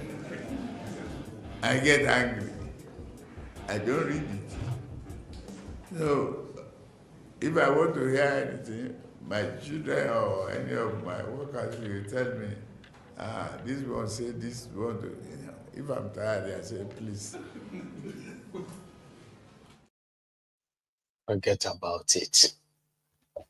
Koolu. So Alex Otti is there openly telling you that he is not with Peter Obi on this. That if they have problem in Labour Party, it should be resolved rather than jump ship. Alex Otti has been rumored to be a very close, to be obnobbing with this Tinubu as well. An allegation that a lot said, well, it can be true, but it may be true. A lot, Marshall, meaning a lot, will still unfold But to Kenneth Okonkwo, it is the beginning of new day, a beginning of new era. In his usual, what do you call it? Loud, sort of like a mouth. It is the beginning of new era. You know, this party is not about power.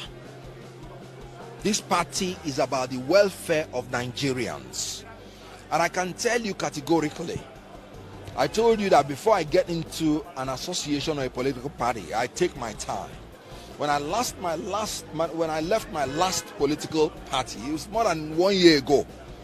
And I made it clear I wasn't going into APC or PDP. If there is no new arrangement that I'm sure will take care of the welfare of Nigerians, I'll stay in my house and pray.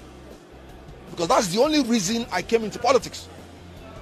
And as God will have it, meaning that God has really heard the prayers of Nigerians.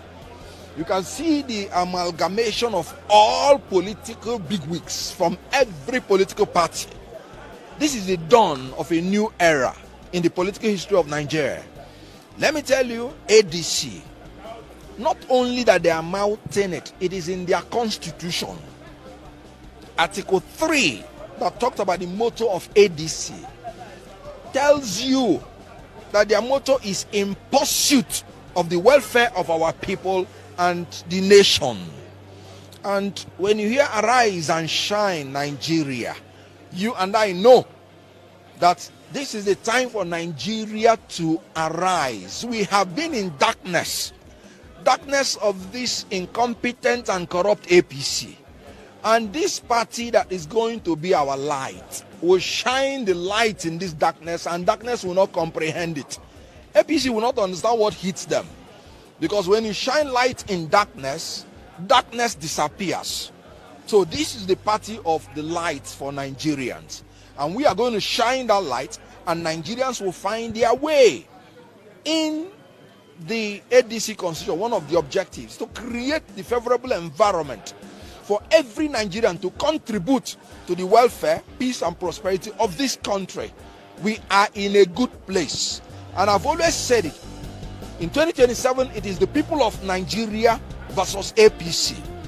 ADC is simply the platform for the people of Nigeria to choose alternative good leaders, so that this 419 party called APC should be consigned to history. You know that a lot of members from the All Progressive Congress, they are also in this very coalition, and that of the PDP. For 16 years of the PDP and that of the APC, which is ongoing, we've not actually seen that development. What makes you think that this coalition will bring the change that Nigeria needs? You know, leadership evolves. And I've always said that your best teacher is your last mistake. People in PDP, people in APC that have been in government, they have seen that whenever they are doing anything wrong, it will come back to them. All the people that have been in power in Nigeria and did not do what they ought to do as at that time, they are reaping it. Because we have seen a government that does not respect the fundamental human rights of Nigerians, that when you vote, you're not even sure that your votes will count. So this is a lesson for every one of them now in this new coalition, where we are going to make discipline as our first order in this party. To follow the rules of the party, follow the example of rule of law and democratic tenets, and give Nigerians security and welfare. So they've learned their lessons. And I know, as one of the leaders here, he said, the only reason I'm in this coalition is to remove the evil that I put on this nation. So I'm glad that they are understanding that if evil is upon the nation, it consumes everybody. And let all of us hold hands in Nigeria and remove this evil that has come. The more you look, the less you see. The more you look, the less you see. I said, if Ahmed Bola Tinubu fails, hold me responsible. You say? I say, if Tinubu fails, hold me responsible. Thank you. The job people are already angry that this is the worst government. We have just started. we must learn a lesson. This man! You gotta trust man. Man, Adam. Your eyes will see what your mouth cannot talk. Ken Okonkwo. I actually expected him to be their spokesperson for their coalition. It would have been so interesting. Right. Anyway, let's also touch others. Because of our time, tonight, Dino Canary, that is a Canary Dino, was their MC at the coalition today. And one of the highlights of his performance was this part. Let's see. Who controls both the rich and the poor. When he moves, there's an exodus. When he speaks, there's a revelation. And when he decides to act, there will be tsunami. Loved by Nigerians from all walks of life. Two-time governor of Anambra State. The leader of the Otti movement. Known simply as Peter Otti.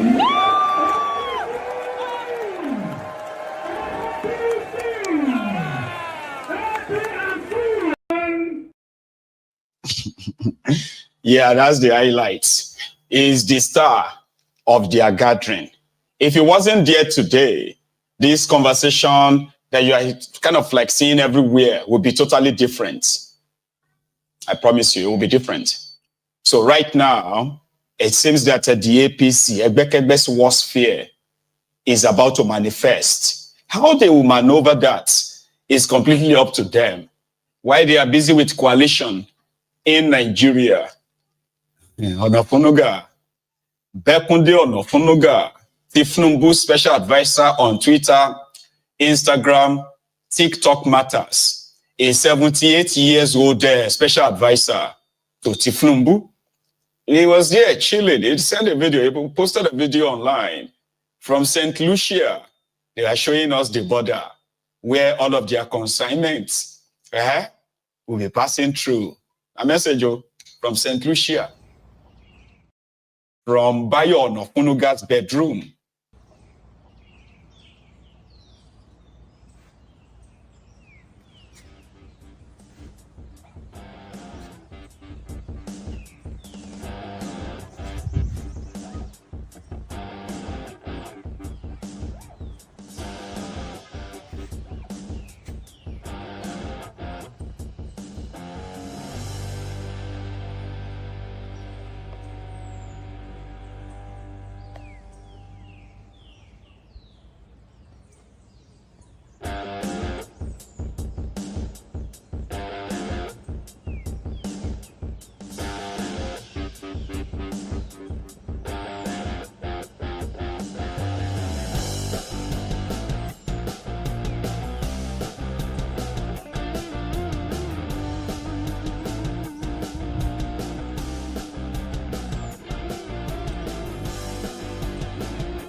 Did you all see how he quickly returned the camera back when he was moving to the right? Rewind the video on your YouTube right now, you will see it. When I got to that part where they won't show us the laps of their, probably their extra, what do you call it? Part of the package as VIP from Nigeria who came to give the island children free education.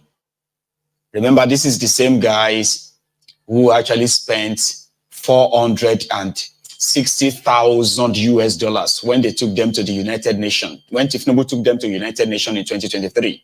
Do you remember that? The money was spent on a booze, prostitutes, and drugs. So they are currently in St. Lucia having the best time of their life. Onopunuga couldn't keep it to himself. He had to make a video and say, our Nigeria don't know that we're a very dark man. For the second time, was busy leading children that are currently out of school because with the wicked won't pay their teachers.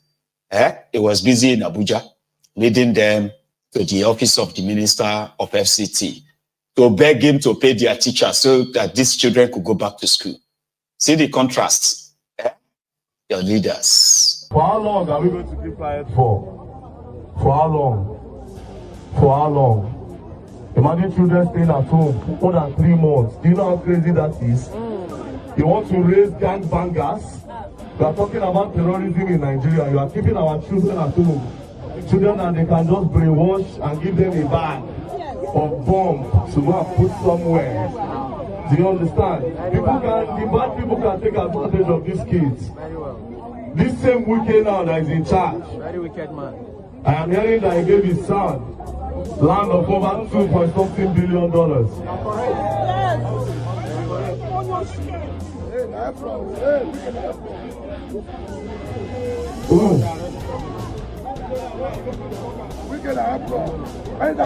Man, that's the people's cuisine. The people's made. I don't know. I'm just saying my mind, okay? Please. Say your mind. Okay, give me my mind. No, you say your mind.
Because of how irresponsible our leaders are. They call these children the leaders of tomorrow, but we have blocked the path of education that will enable them to even try to lead tomorrow. And it is not fair. I think we have I don't know, the people sitting here before. I want to pray for you.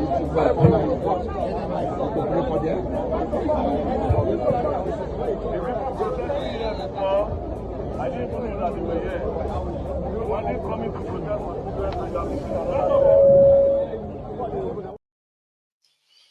so currently Nigeria has over 20 million out of 22 million, actually.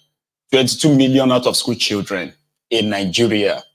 But yeah, they are currently giving scholarship to the student from this organization of Eastern Caribbean states. And that is Koolu, which we have also found that the reason why Koolu is St. Lucia is not because of cultural or slavery, history, connection, or other nonsense that they have put out. It was basically about drug dealing. Shaguri, who is said to be the permanent representative of St. Lucia, right? In the United Nations. He is a Lebanese. He is not a St. Lucian. He bought his passport there and is carrying that as a St. Lucian, not a Lebanese. They've actually accused Shaguri of sponsoring terrorism, and is wanted in few countries that he dare not, for any reason, kind of like go there. You will never see him again. So yeah, while that is ongoing in their St. Lucia, children have been abandoned in Nigeria. And whenever it is pretty much convenient, they can use them for their political, business too, and then abandon them. Life. Now, talking about using and abandoning them. Now, I can say the Enugu state government used the masquerades and abandoned them. There were this masquerade arrested a few days ago, a few weeks ago. So there were masquerades who beat up passerbys, these violent masquerades that you will see beating people on the street. So then the video got on social media, it was viral. And then the Enugu state government picked up these supposed masquerades, and they have been in prison since then. So last night, some of the masquerades, we call them around, they are like supposed to be spirit. They had to protest. Nigeria has no problem now. You get insane. A situation whereby you will see masquerade spirit. They go they dance to doggy at the roadside. You will see girls dancing with, you get what I mean? And then you get to a stage whereby everybody complains about what the situation is in Nigeria. Now, literally, you can say, even in the world beyond, I want spirit to go find there easier. And you don't have any problem, as some masquerades protesting, but they have to do it towards the under the cover of the dark.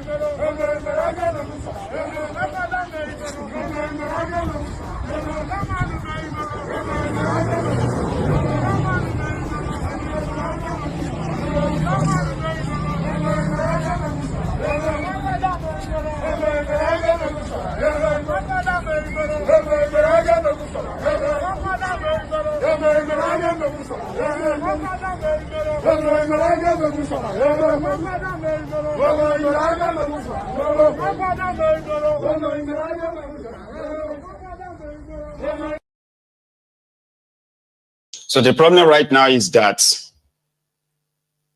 the government can't identify them in order to, I don't know, like maybe they can have identified them, but they are protesting because some of their members are still in prison for assaulting innocent people on the road. Okay, talking about the roads now too. In Lagos, they have bridges. Some people say the bridges, the pedestrian bridges are not like properly sort of like spaced to make it easier for pedestrians to cross the highway. But there's something also that they said, even if you put the pedestrian bridge or the bridges 10 feet from one another, typical Nigerians will still jump and cross the expressway. It is just there, is there. And it became so bad that they had to use or employ people to start catching people from killing themselves. Because that's the way you see it, because they don't want you to kill yourself. They build pedestrian bridge, and then all you have to do is just climb, cross, and continue your journey. But that's a very long one for a lot of people. They will still cross. So crossing simply means you don't mind. You are ready to take the risk.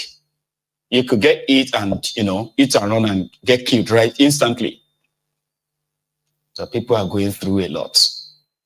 That the government have to hire people to start catching people from killing themselves. But the irony here is that they won't stop you from killing yourself. That is from crossing. They will catch you when you have survived an attempt on your own life yourself.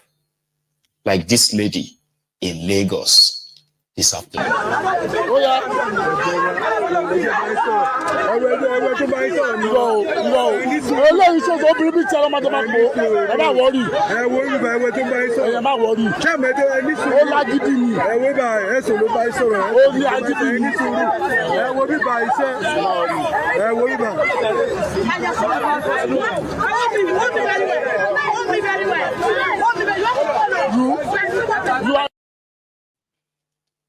She was apprehended.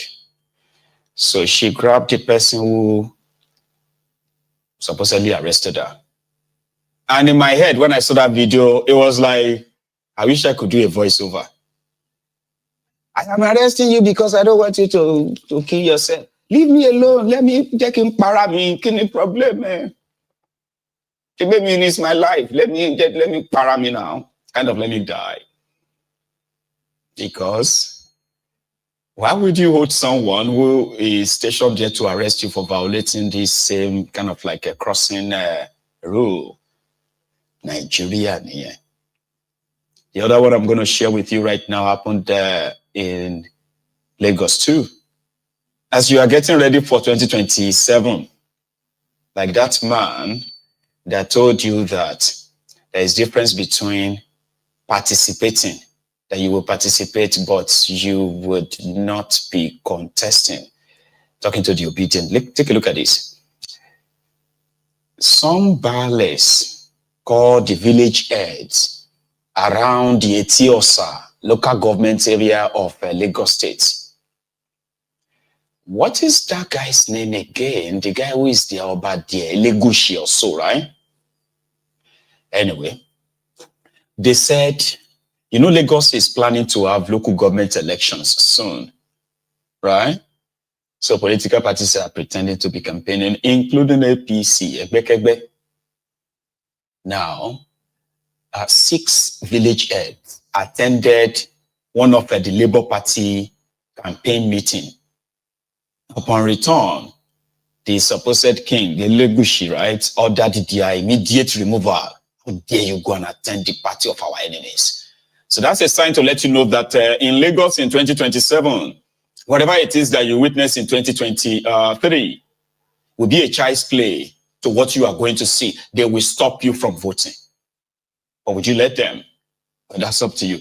Watch this. They called a meeting to sanction them, dethrone them, and remove them as village heads for attending an opposition party campaign meeting. Progressives. And these are the progressives.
òun ló fa ìdókòwò ẹtí wọ ẹni tó pè ó ìdí pẹ̀lú rárá tó bá wá kí ilé kò sẹ́ni tó bá kọ̀ọ̀tẹ́ ní ìdókòwò yìí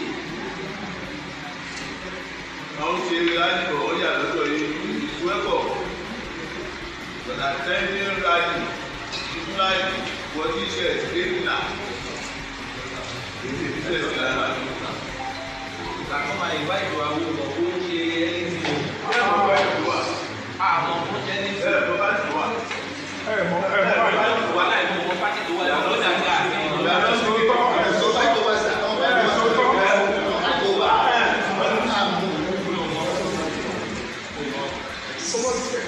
ìyọwọ́ ẹ̀kọ́ là kò sí ra ní ìyọwọ́ ẹ̀kọ́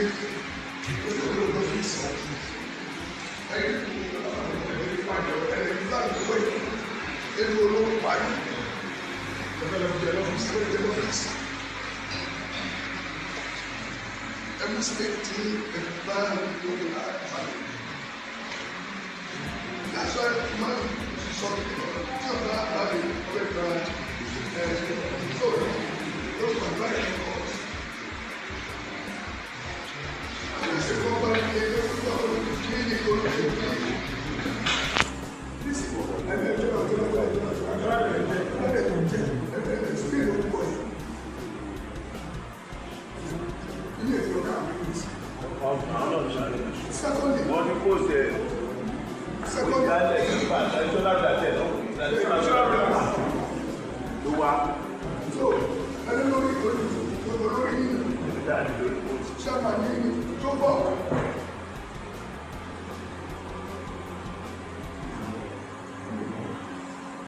Nuisance leleyi.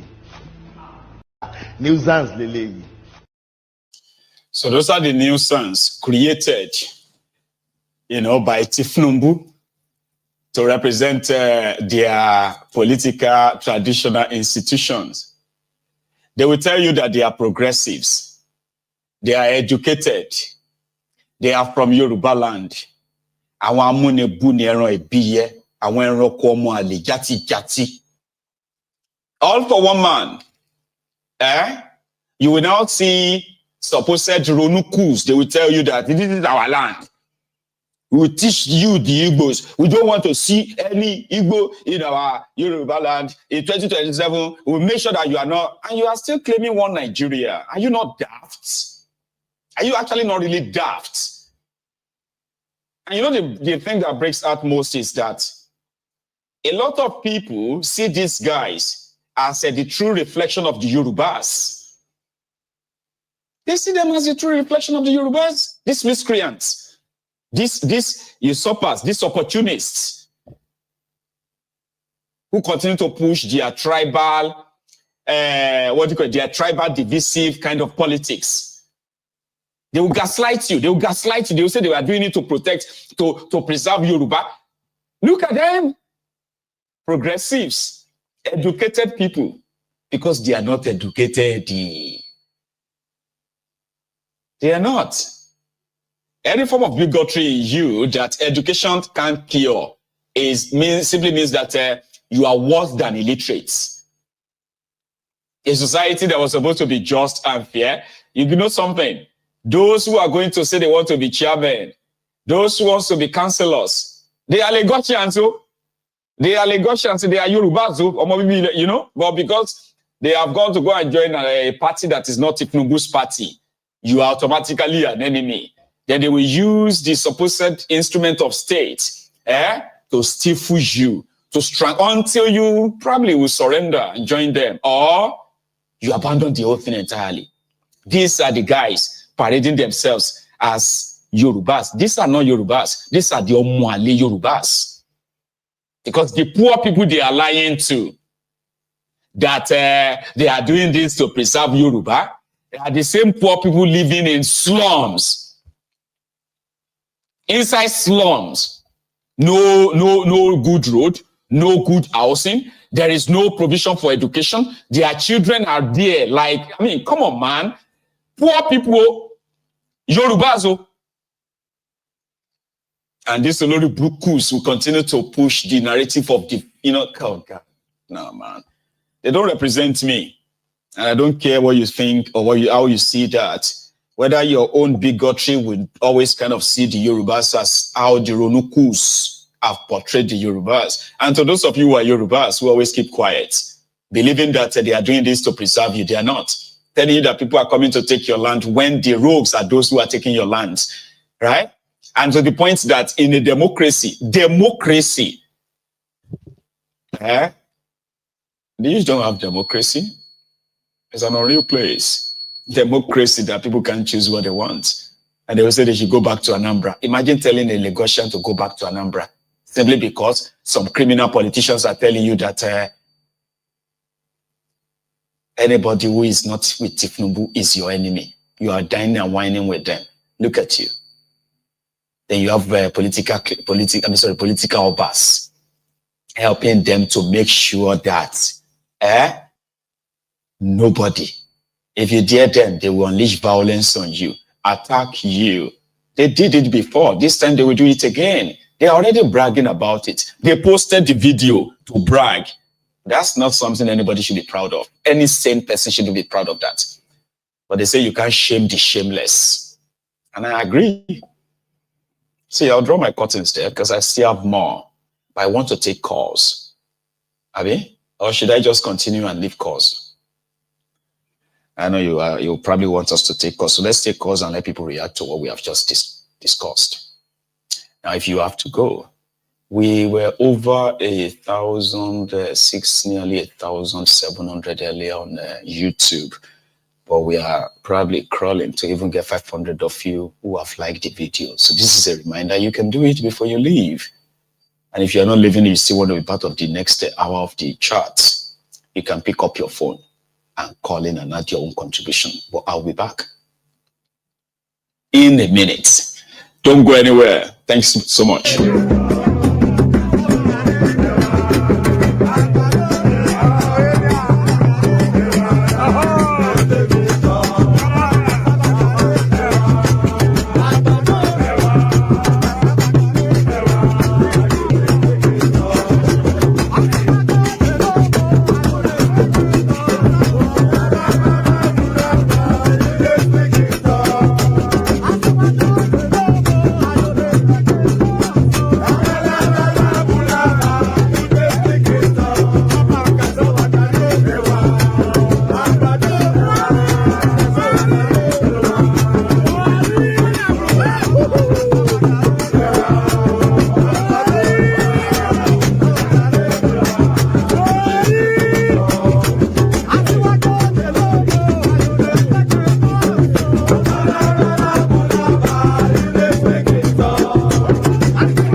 So thank you.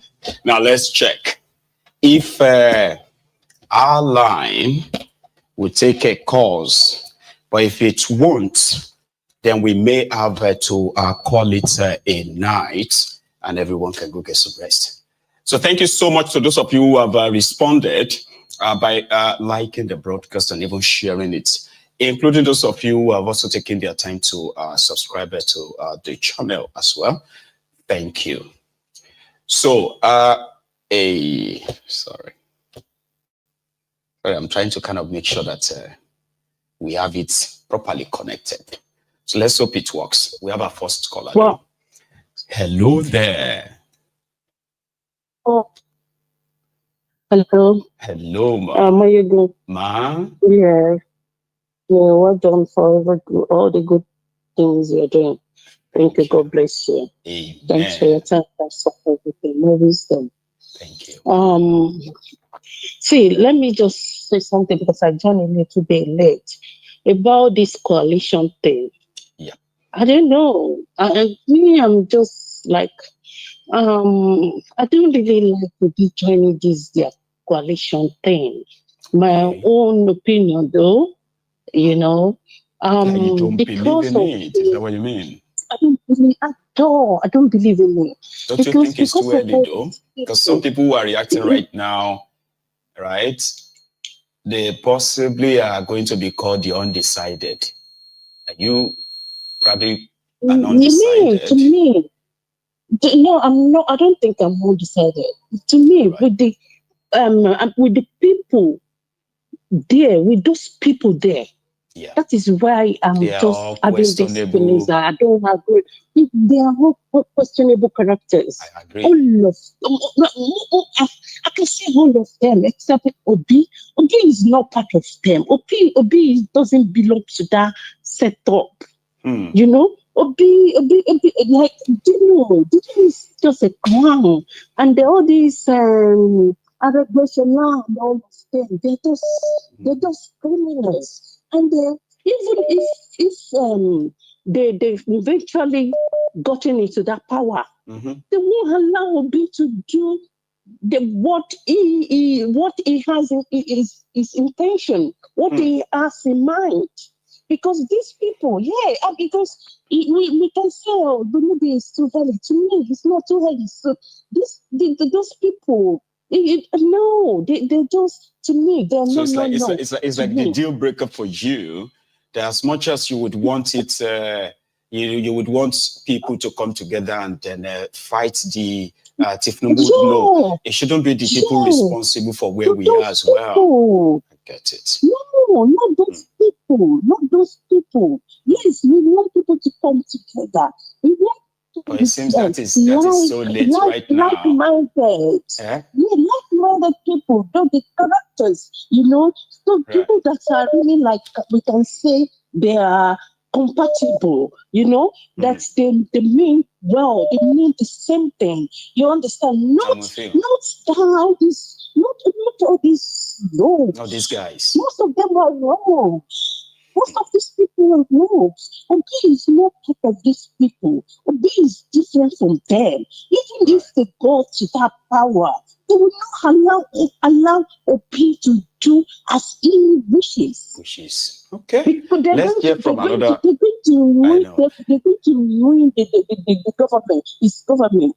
And I want to say something, sorry, before I quickly go. All right. All these violence calling themselves uppers, you know, even in the bush, all those people, you know, they are all criminals. Tell me about it. They are just the same thing. They are those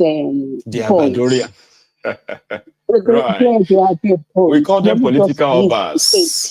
But because they do not really have any historic let me leave the phone for someone to let me just. It's just so sad that they're part of Yoruba, honestly, but they're not That's bless you. So nice one. Let me take another. Thank you. Thank you so much. You too. Thank you so much for calling in. Okay, let's take this. Hello. Hello. Hello, sir. Baba. How you doing? How are you? How your side? Oh, good. So basically, what I just believe is it is not the leader that is important, but it's the platform that the leader comes up with. You see, those are just so refined tigers and lions and parasites with Obi. The hyenas, the jackals.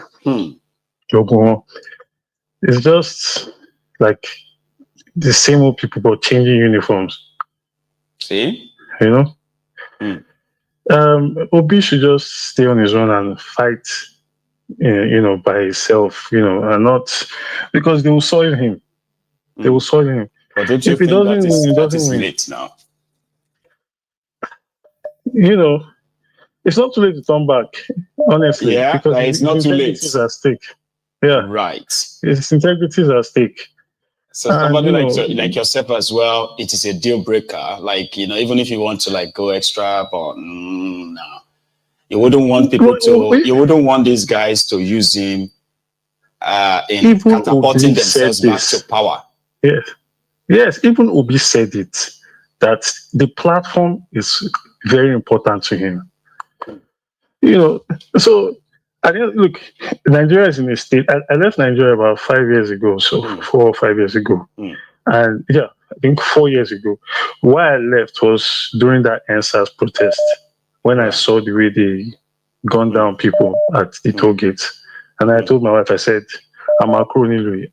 I cannot suffer for what I did not cause. If our parents didn't do well, it is not my problem. I shouldn't pass that burden on to my next generation. No, I won't do that. It's not their problem.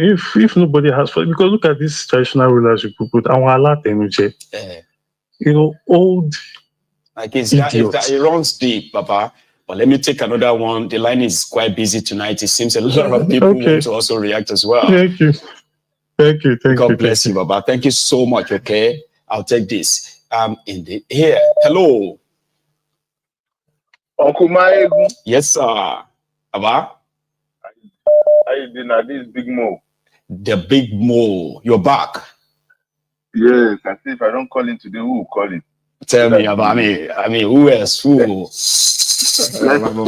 Anyway, let's have it, because now it seems that the season is opened now, and since Tinubu and his gang have abandoned the governance for politics, we can't pretend that we are not seeing what is going on. So, Baba, here we go. First of all, how is your family? Well, we thank God, first of all, and we are surviving, second of all. So thank you very much for asking. That's the way. Bless you. Now, let's start. Yes, sir. The last time we talked, remember some people said we are hypocrites and so on and so forth.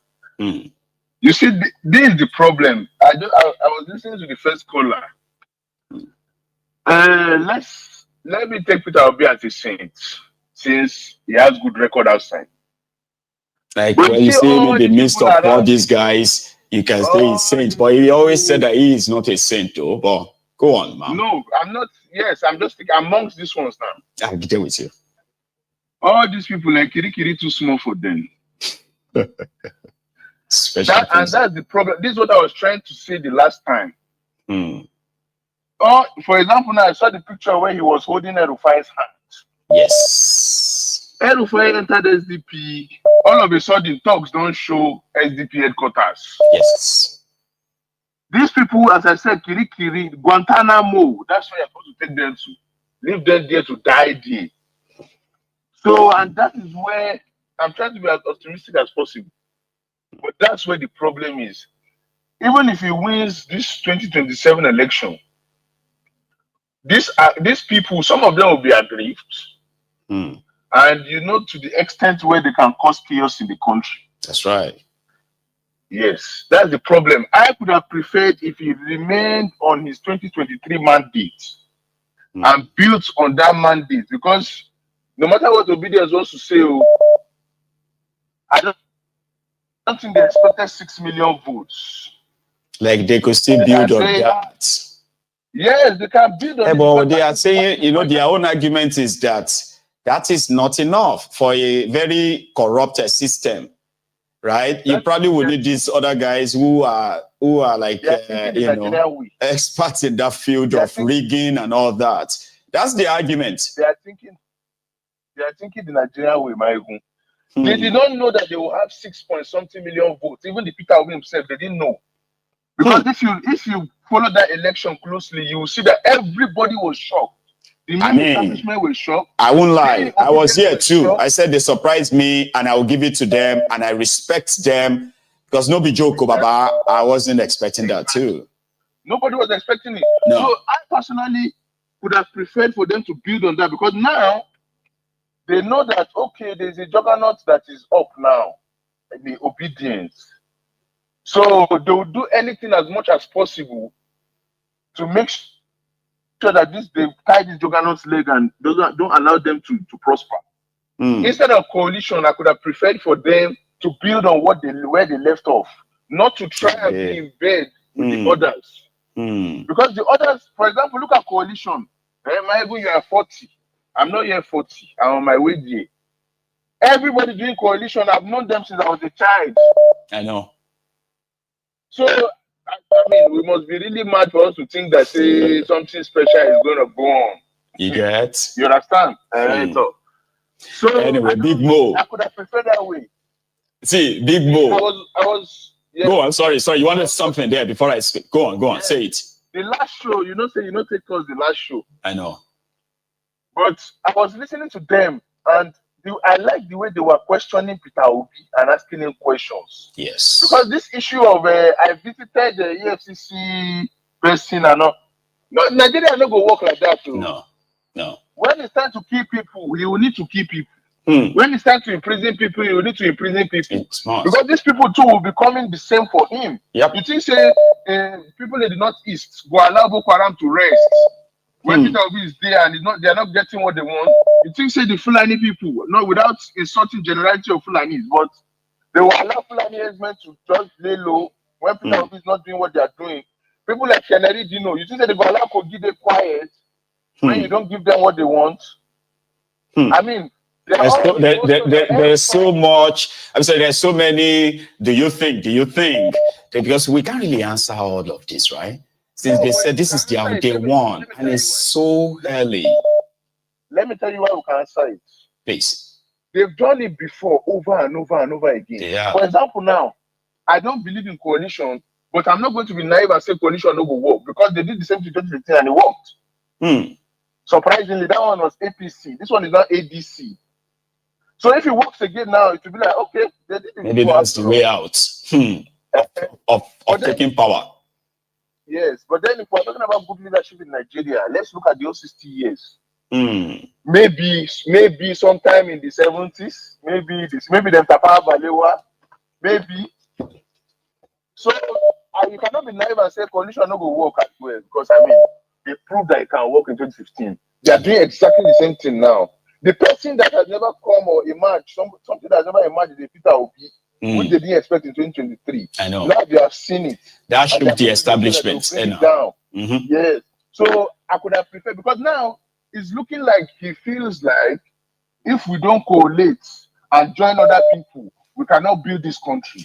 But well, that seems to be the preaching out there. Big Mo, let me take another one, Baba? Baba, thank you. Good night. Thank you very much, too. Yeah, people are bringing in their own perspective into this, and you own the right to every of your own view on this. It makes it interesting. Another caller. Hello. Bible Diary Political. Yes, sir. This is Chike on the line. Chike from Edmonton, Canada. Chike. How are you today, Baba? I'm very well, thank you. And how are you? Well, surviving, man. Thank you so much for asking. It's an interesting night, isn't it?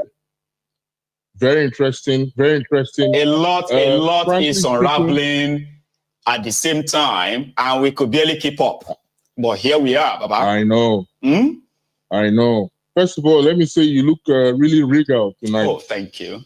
So it's always good to see you like this. And well, I intend to get more and more of this. If eventually, if I have to kind of make an image of this and begin to put that in everybody's mind and say, oh, Mayegu has got like hundreds of his, you know what I mean?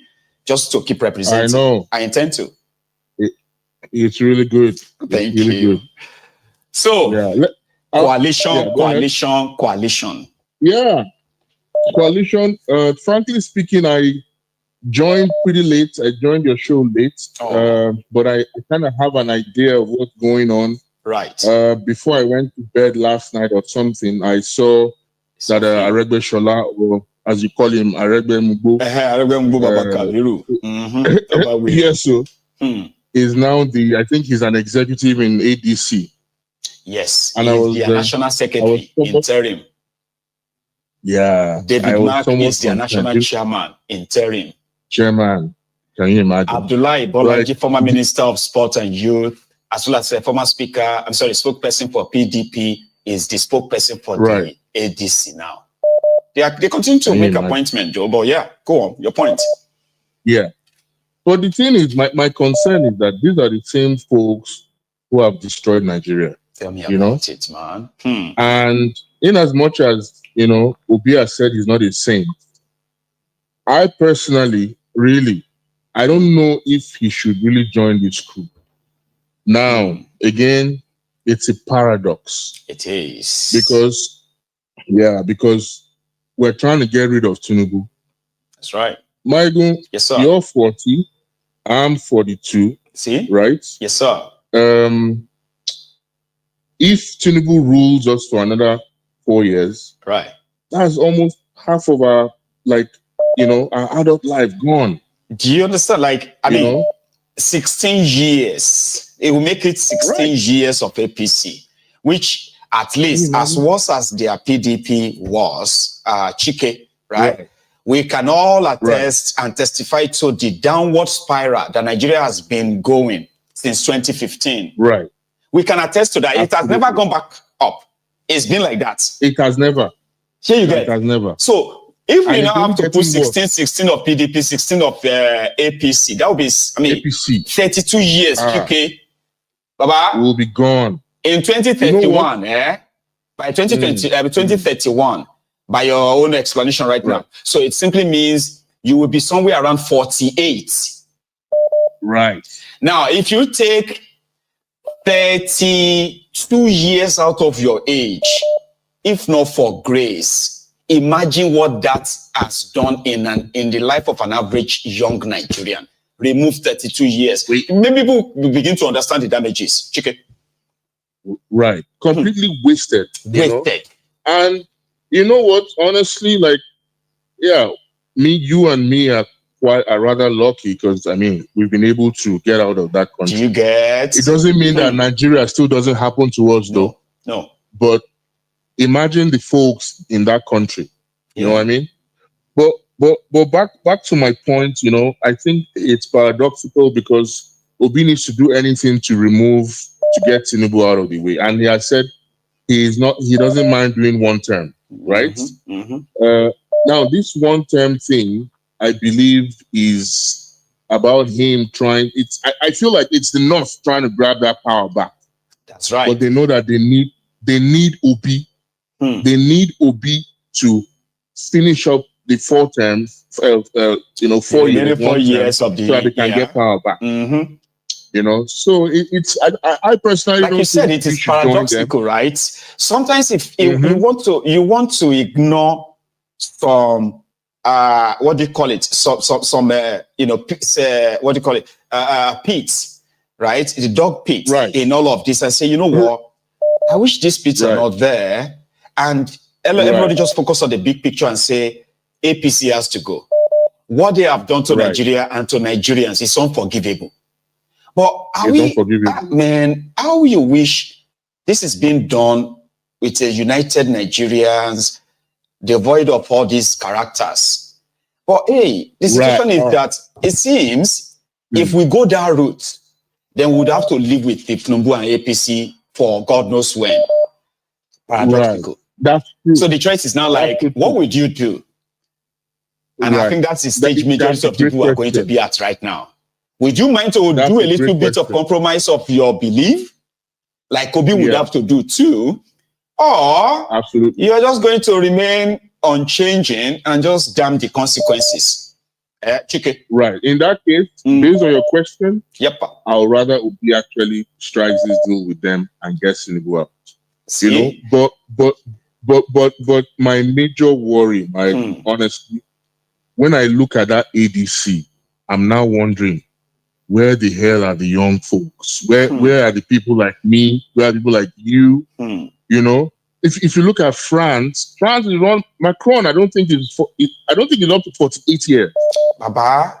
Many European Macron. I think Macron is 48. No, how old is Obama? Macron should probably just be. Macron should be somewhere around maybe 44, 45. Sure.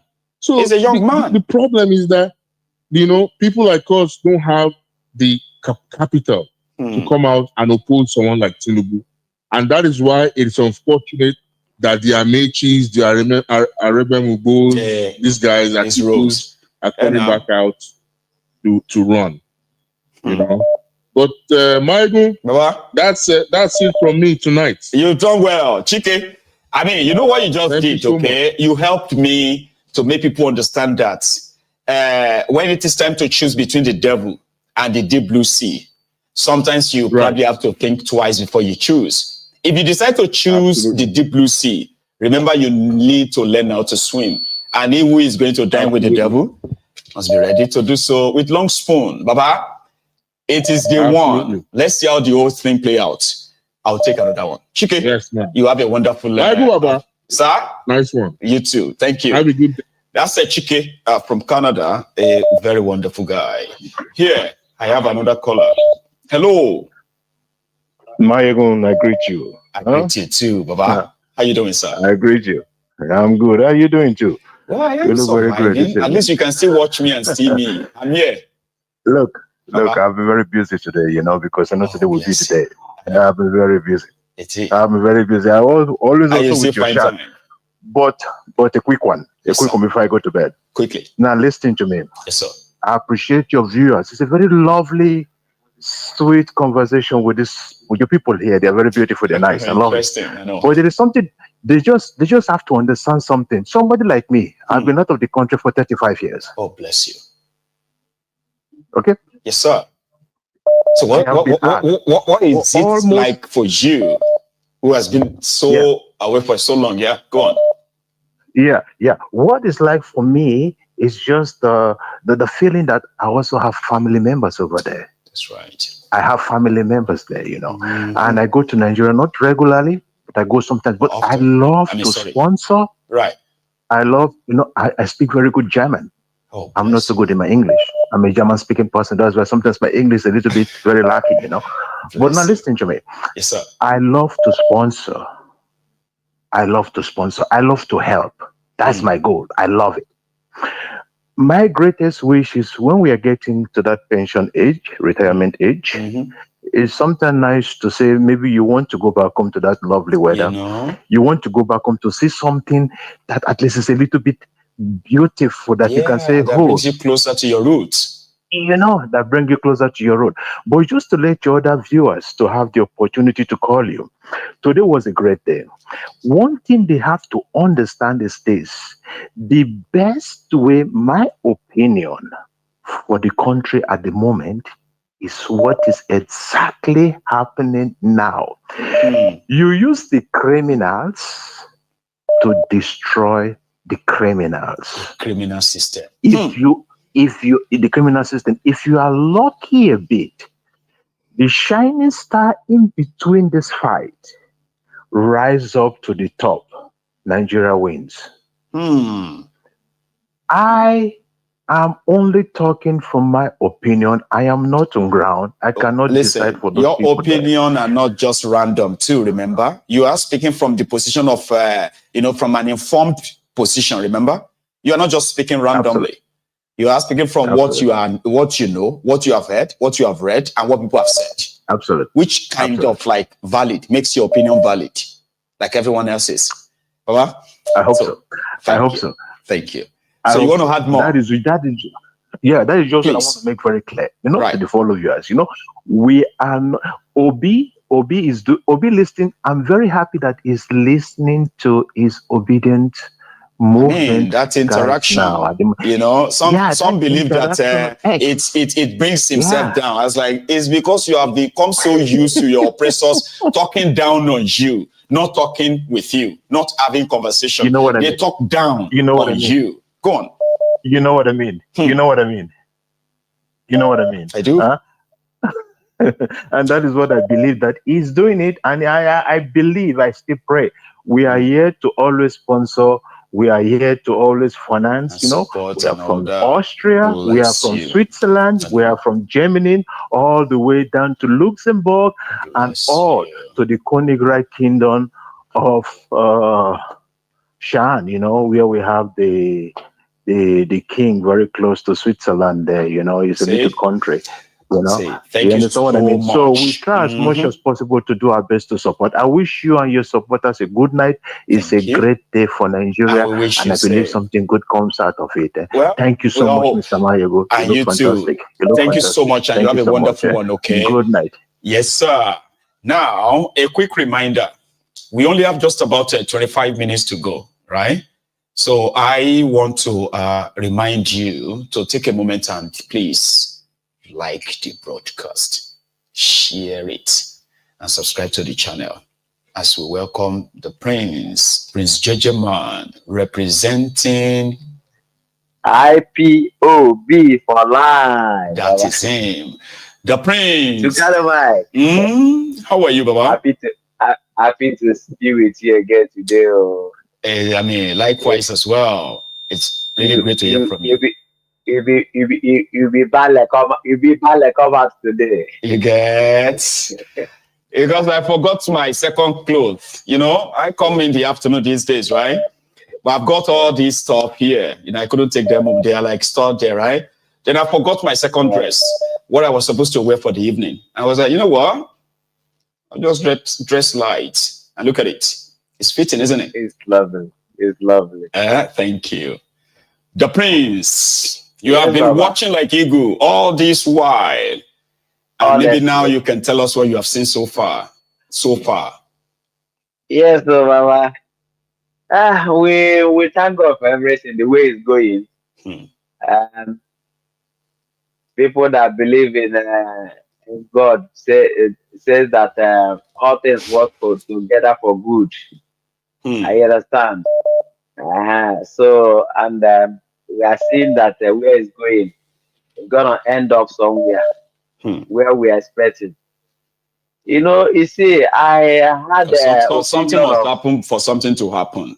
So the journey towards what is likely going to be an implosion is what all of us are probably like watching right now. But go on. You see, Mayegu. Yes, sir. The way I'm seeing it, from the angle I'm seeing it, I'm not sure of explosion or implosion or.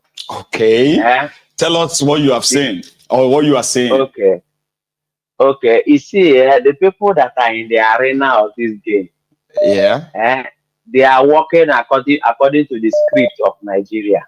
Because Nigeria foundation is faulty, very, very faulty, and the Nigeria needs criminals to keep on working.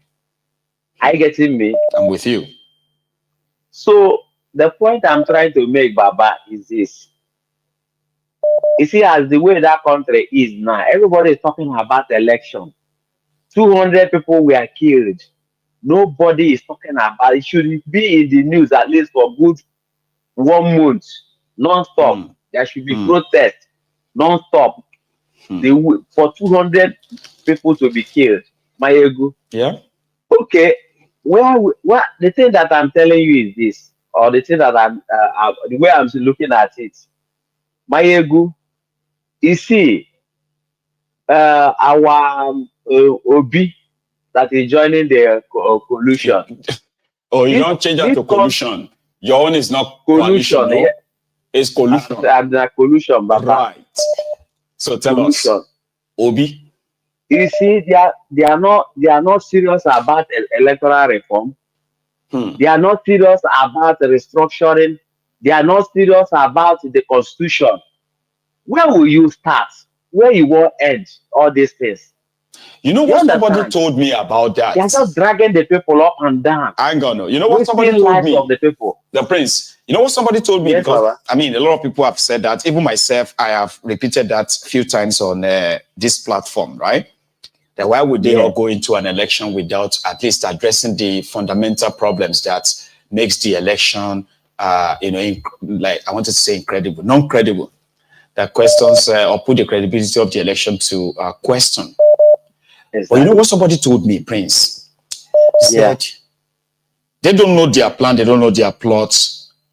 But with the way things are in that contraption right now, right? Them coming together like you have seen so far is the beginning. Now, as one strong together opposition and other, right? They can make demands together like this. Not like, if El Rufai says there must be electoral reform, there must be this and that, they will just count it as an interview or his own opinion. If Obi says there must be electoral reform, there must be constitutional reform before next election, they will say he's just suggesting it. But as a group now, they can actually make demand that includes how the next election is going to be conducted. That's what somebody said to me. And guess what, right? It's actually logical to say them being together, they could mount pressure. The intention is to be together and mount pressure on Tinubu until that 2027. And according to them, this is just the beginning. So maybe we are jumping the gun early. I'm just saying, I heard that somewhere and I have to tell you as you go on my ego, if Pikin no crawl, it cannot run. I getting me. I do with you. See, 2023, they wanted, I mean, that is when they should have asked or stand for something concrete, especially that electoral reform that is solid, that will make INEC, more than INEC to account. Now, the way it is, when the election start, the heat of election start, they will forget everything. Everybody will face campaign. They will face campaign. This won't happen in 2023. Are you getting me, my? And it is a circle of madness. It's a circle of madness. Do you understand? 2019, this is how Buhari carry everybody up and down, and then, we saw how that ended. They reached 2023, they carry everything. Give drug laws. And today now, they are murdering us because they have handed over the life of Nigeria into the hand of a drug lord. Everybody is dying. And now they want to save us. So they want to save us from the drug lord. People that led us to him want to save us from him, and they want us to trust him. Exactly. And you see, let me say something. Somebody says something right now. I'm gonna Prince Jejeman. Somebody just said something in that comment. And you see, one of the things you can possibly do on Mayegun's Diary Politico is to sit there, listen to me when I present what these guys are doing, the happenings, who is doing what and where, and then turn around and then start pointing to me and say, oh, are you in love with Obi now? Or are you in love with Atiku now? It will be one of the wrong assertion you should make on Mayegun's Diary Politico. When people say that, it simply means every topic or every issue I kind of like present, right?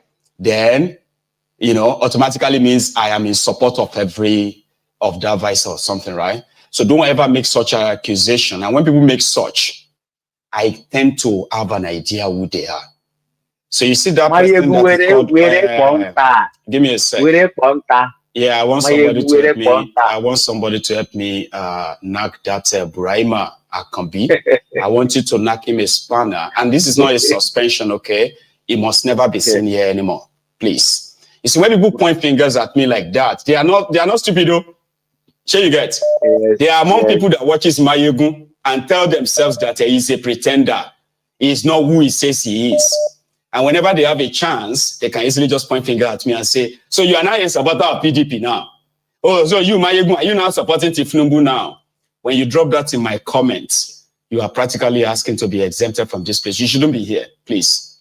And I mean, the African Wahala, if you are still there, that person must never be seen here anymore, please, for a reason. And I'm saying this loud and clear because when they interfere in the program that way, right, they used to be the jibers, but later they became admirers. But there will always be, we are getting to that season where they will begin to try to infiltrate platforms and begin to drop incendiary comments and like that, all right? Do not ever put me in the picture of their politics. I've said it many times. I want them to gather together, hope that they can fight themselves. In the process, rig themselves out. And in the long run, tear themselves down. So if you see me cover them, it's not because I am, probably interested in them. No. But if you don't get that, I have to explain it. You don't belong to my Egun's diary political. Prince, wrap it. Before we go. You there? Prince Jojeman. Right. Now let's take another one.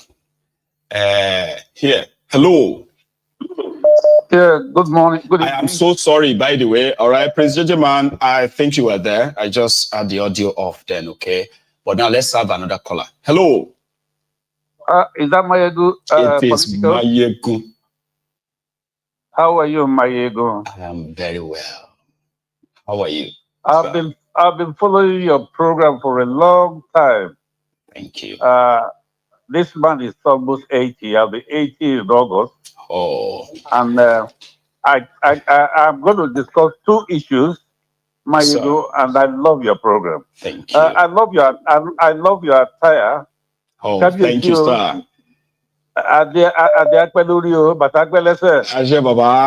Thank you. I came to Lagos in 1958. Oh, so I don't know where the Oba Elegushi wants me to go after how many years? You know, after 70 years. Ebambi. Like from where to where? I was born in Jos. I'm from Delta State, but I've lived in Lagos. I went to secondary school in Lagos, went to Europe for university, came back to Lagos. I've been living here ever since. Okay? Bless you, Baba. Now, the issue of, I belong to the obedience group because I have watched politics I watched the 1959 election. It was fun. We enjoyed it. And now the obedience, what they are doing reminds me of my youthful days. See? When issues were discussed. I hope I'm not taking too much of your time. No, you have not even taken any. We are so interested in hearing you, sir. Go on. So those who are criticizing Obi do not understand the politics of our time. I do believe that the last speaker hit the nail on the head. You understand? You cannot destroy these characters unless you're within them. Right. You understand? Obi has to be within the corridor of power to effect changes. You can't stay outside. Now, during the last election, Obi scored 6-point-something million. 6.2. Atiku also scored 6-point-something million. 6.8.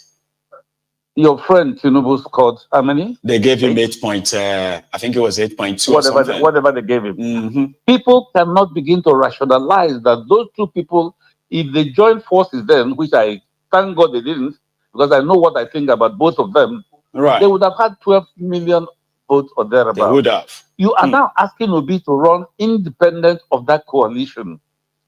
I mean, like practically, people are saying that it is not like a workable solution. They are saying you need the entire gamut of opposition to come together. You are dealing with somebody like Tinubu who now has the entire, Nigerian state structure behind him. What we should do now, both Omode and Agba, what we should do, encourage them. I love that boy called Peter for whatever they call him. That is, I'm going to make that. I'm going to America very soon. Right. I'm going to make some of that T-shirt. Electoral reform a must for the next election. Oh, that young man that has been everywhere raising awareness on the electoral reform. I love him. I'm trying to get some people in America to sponsor that kind of thing, even if it's 5,000 T-shirts. Let it go around. Let us insist on, if it's only what we achieve before the next election, that votes must be transmitted automatically. There must be no glitch this time. Do you follow? Well, so please we shall see. This coalition. I think with what the country has become in the last 2 years, right? It will take Tinubu extra than what they did in 2023 to keep that power in 2027. I think it's going to take more than that. this time. He will leave. The plans are afoot. He will leave. He will be overwhelmed. So that is why the coalition is necessary. It will not become APC against Nigerians, not APC against Labour and Obi, or APC against coalition. That opposition will be divided. I beg, thank you. Let them not be angry. No. I posted on your comment section. Those who don't understand Machiavelli, let them go and read it. You use what you got, what you have to get what you want. Maybe I will be watching your program. I'll be in the UK very soon. I'll reach out to you. I mean, whenever you are, sir, it will be a pleasure. Yes, you're doing a fantastic job. Thank you, sir. God bless you. I wish the young ones will have the same mentality as you do. Well, and I hope they have. Thank you so much, Papa. I appreciate it. Okay. Many of them do, but they don't have the voice. I know, and then they don't even have the resources too. You know what I mean? They have been so.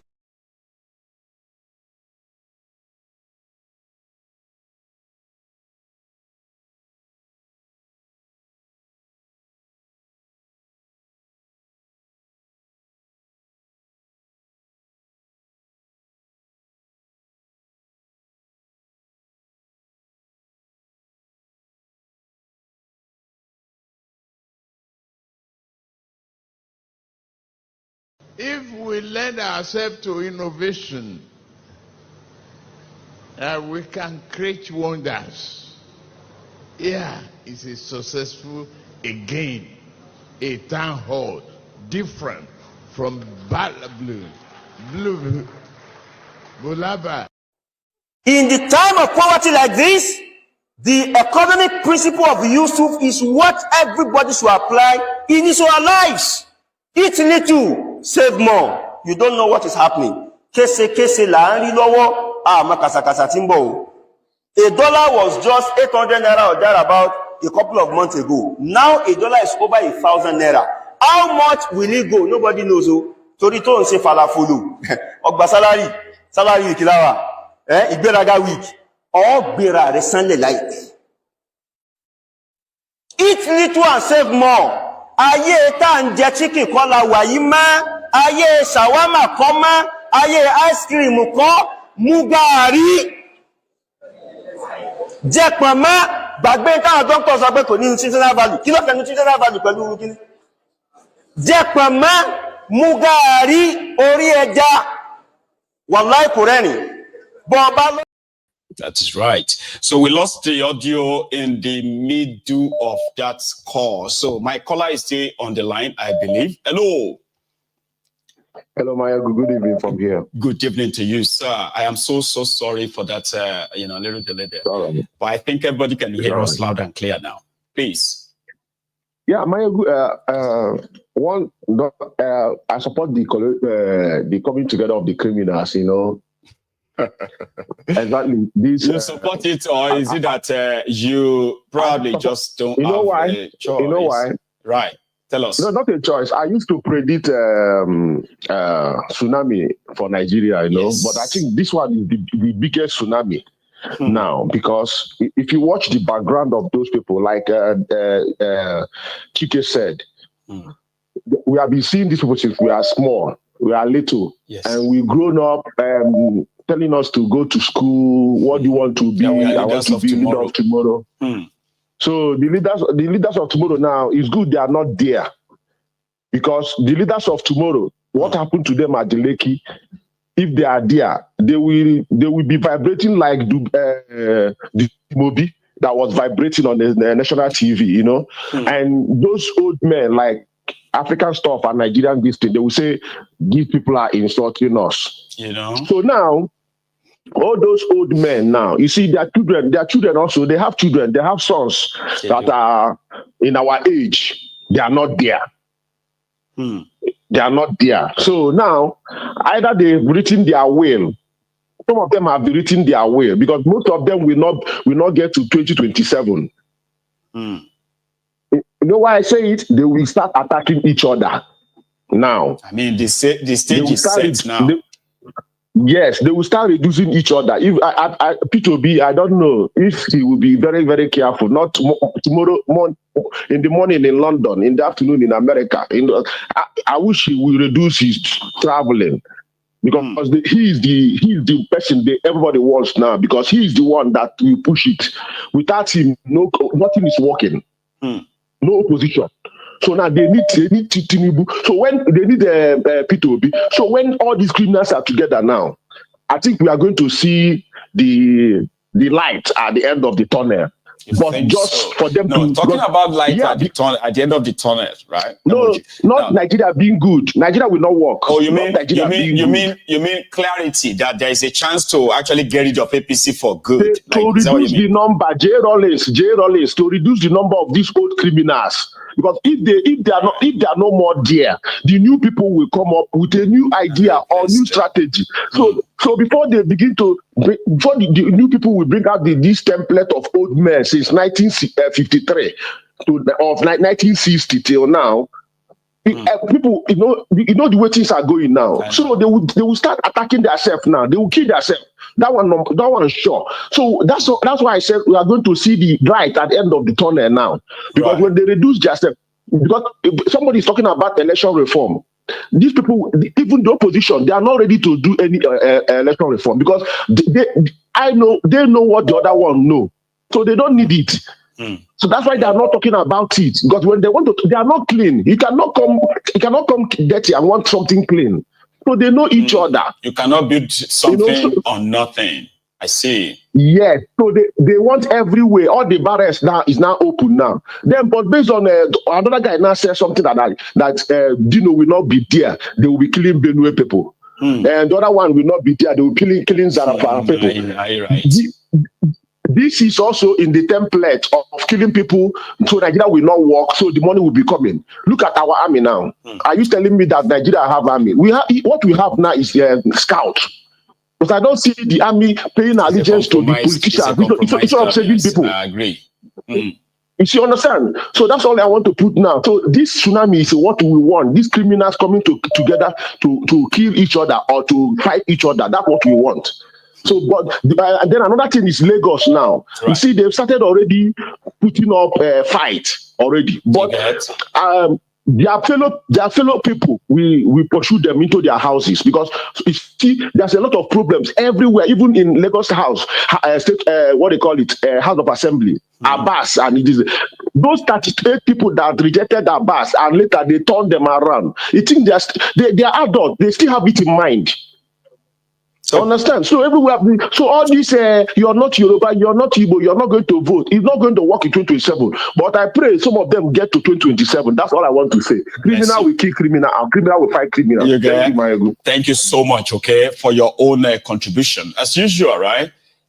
See, me, I will speak my own mind. That is why I always have to present, to lead the conversation, present all the available evidence. And then I take a break, come back, begin to take calls. That moment, it is now your own contribution, what you think. And you don't necessarily have to agree with me or be on the same page with myself. Guess what? Even when we are not, I will still be on the same page with you while you are making your own contribution. It makes the conversation easier. Like, no, we're not arguing. I'm not here to come and say, oh, you are wrong. Oh, no. It's called conversational. We do not really have to agree, but we can talk, So thank you so much, everyone. I feel like I am now exhausted. Okay. So I need to quickly go get some, recouping.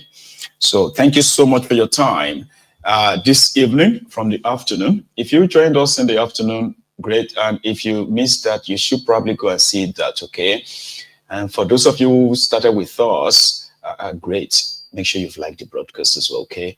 However, those of you who joined midway, also make sure you have watched the broadcast, and so you have liked the broadcast, and then you can go back and watch it from the start. To the rest of us, I'm going to say thank you for your time, and good night from here.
àṣírí ọ̀jẹ̀lú kì í bò níbẹ̀ o. Máyégún Diary náà ibi nọ́mbà wọn. Bó bá ṣe eré àní Máyégún máa wí. Máyégún Diary náà ibi nọ́mbà wọn. Ó sì tún ṣe eré wàá gbọ́ níbẹ̀ o. Máyégún Diary náà ibi nọ́mbà wọn. Máyégún Diary politico. Máyégún Diary náà ibi nọ́mbà wọn. Godfatherism kò sí lọ́rọ̀ Máyégún. Máyégún Diary náà ibi nọ́mbà wọn. Ẹ farabalẹ̀ sẹ́ o kẹgọ́rọ̀ lẹ́nu o. Máyégún Diary náà ibi nọ́mbà wọn. Àní Máyégún làwa mọ̀ tó dódòdó. Máyégún Diary náà ibi nọ́mbà wọn.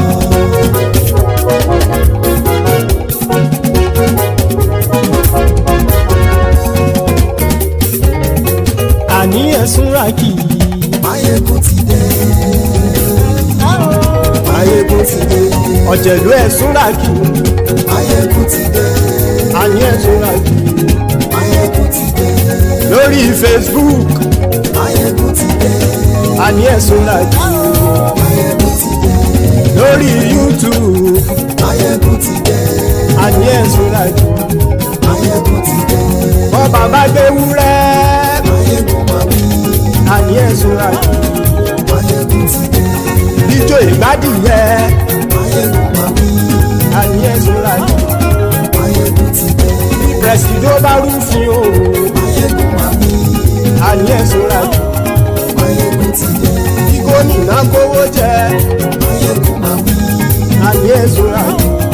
Máyégún ti dé. Ọlọ́pàá ti ń darí bá. Máyégún máa wí. Àní ẹ̀sùn ràkì. Máyégún ti dé. Aṣòfin tí ń rúfin o. Máyégún máa wí. Àní ẹ̀sùn ràkì. Máyégún ti dé. Òpùrọ́ olóṣèlú. Máyégún máa wí. Àní ẹ̀sùn ràkì. Máyégún ti dé. Ọ̀jẹ̀lú ẹ̀sùn ràkì. Máyégún ti dé. Àní ẹ̀sùn ràkì. Máyégún ti dé.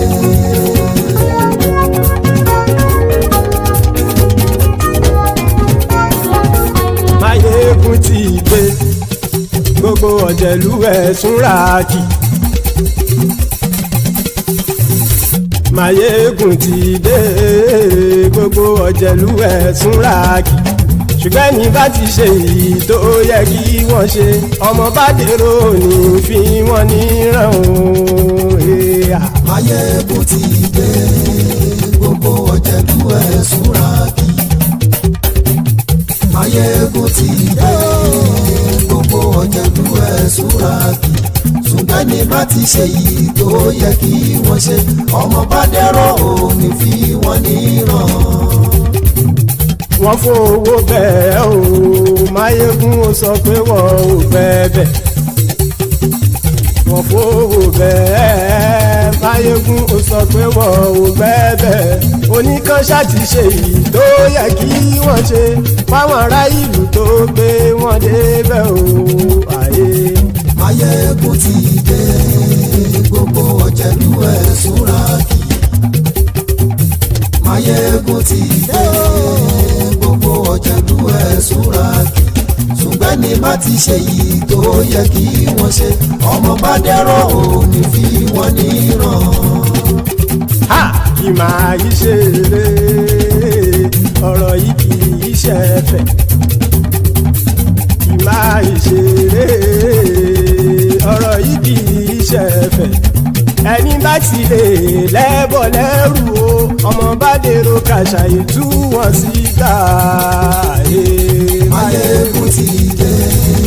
Gbogbo ọ̀jẹ̀lú ẹ̀sùn ràkì. Máyégún ti dé. Gbogbo ọ̀jẹ̀lú ẹ̀sùn ràkì. Ṣùgbọ́n ní bá ti ṣe yìí tó yẹ kí wọ́n ṣe, ọmọ bá dẹ́rọ̀ ò ní fi wọ́n níran. Tẹnitẹni ọmọ Máyégún ọ̀rẹ́ ara ìlú mọ̀mọ́ ni mo fọlọ́run ṣọ́ ẹ̀ bá kìlẹ́bù. Lóòótọ́ olódodo ìlú Ọ̀tà ìlú mọ̀mọ́ ni ìwọ ṣá máa ń ṣọ́ra kò sì mọ́ bẹ̀rù. Bọ́tà ń lè rí bóníṣègùn lé káwọn mọ̀mọ́ fi ṣera wọn ni ó ti dẹrùn tí wọn ò gbọ́dọ̀ sè mọ́bẹ̀. Èèpo ọ̀bọ lọmọ bá dérò tàjẹ́ ò gbọ́dọ̀ jẹ́, ó ti jọba lórí àbínú ẹni kò sì mọ́ bùyà. Àìsíwọ́lu ní ẹnìkẹ́ ìgbódì ẹyin lábàrá o, ó kó ẹni tó bá dán o àkàmù. Máyégún ti dé gbogbo ọ̀jẹ̀lú ẹ̀ túnra kì. Máyégún ti dé gbogbo ọ̀jẹ̀lú ẹ̀ túnra kì o. Ẹni bá ti ṣe èyí tó yẹ kí wọ́n ṣe ọmọ bá dèrò òní fi wọ́n níran o.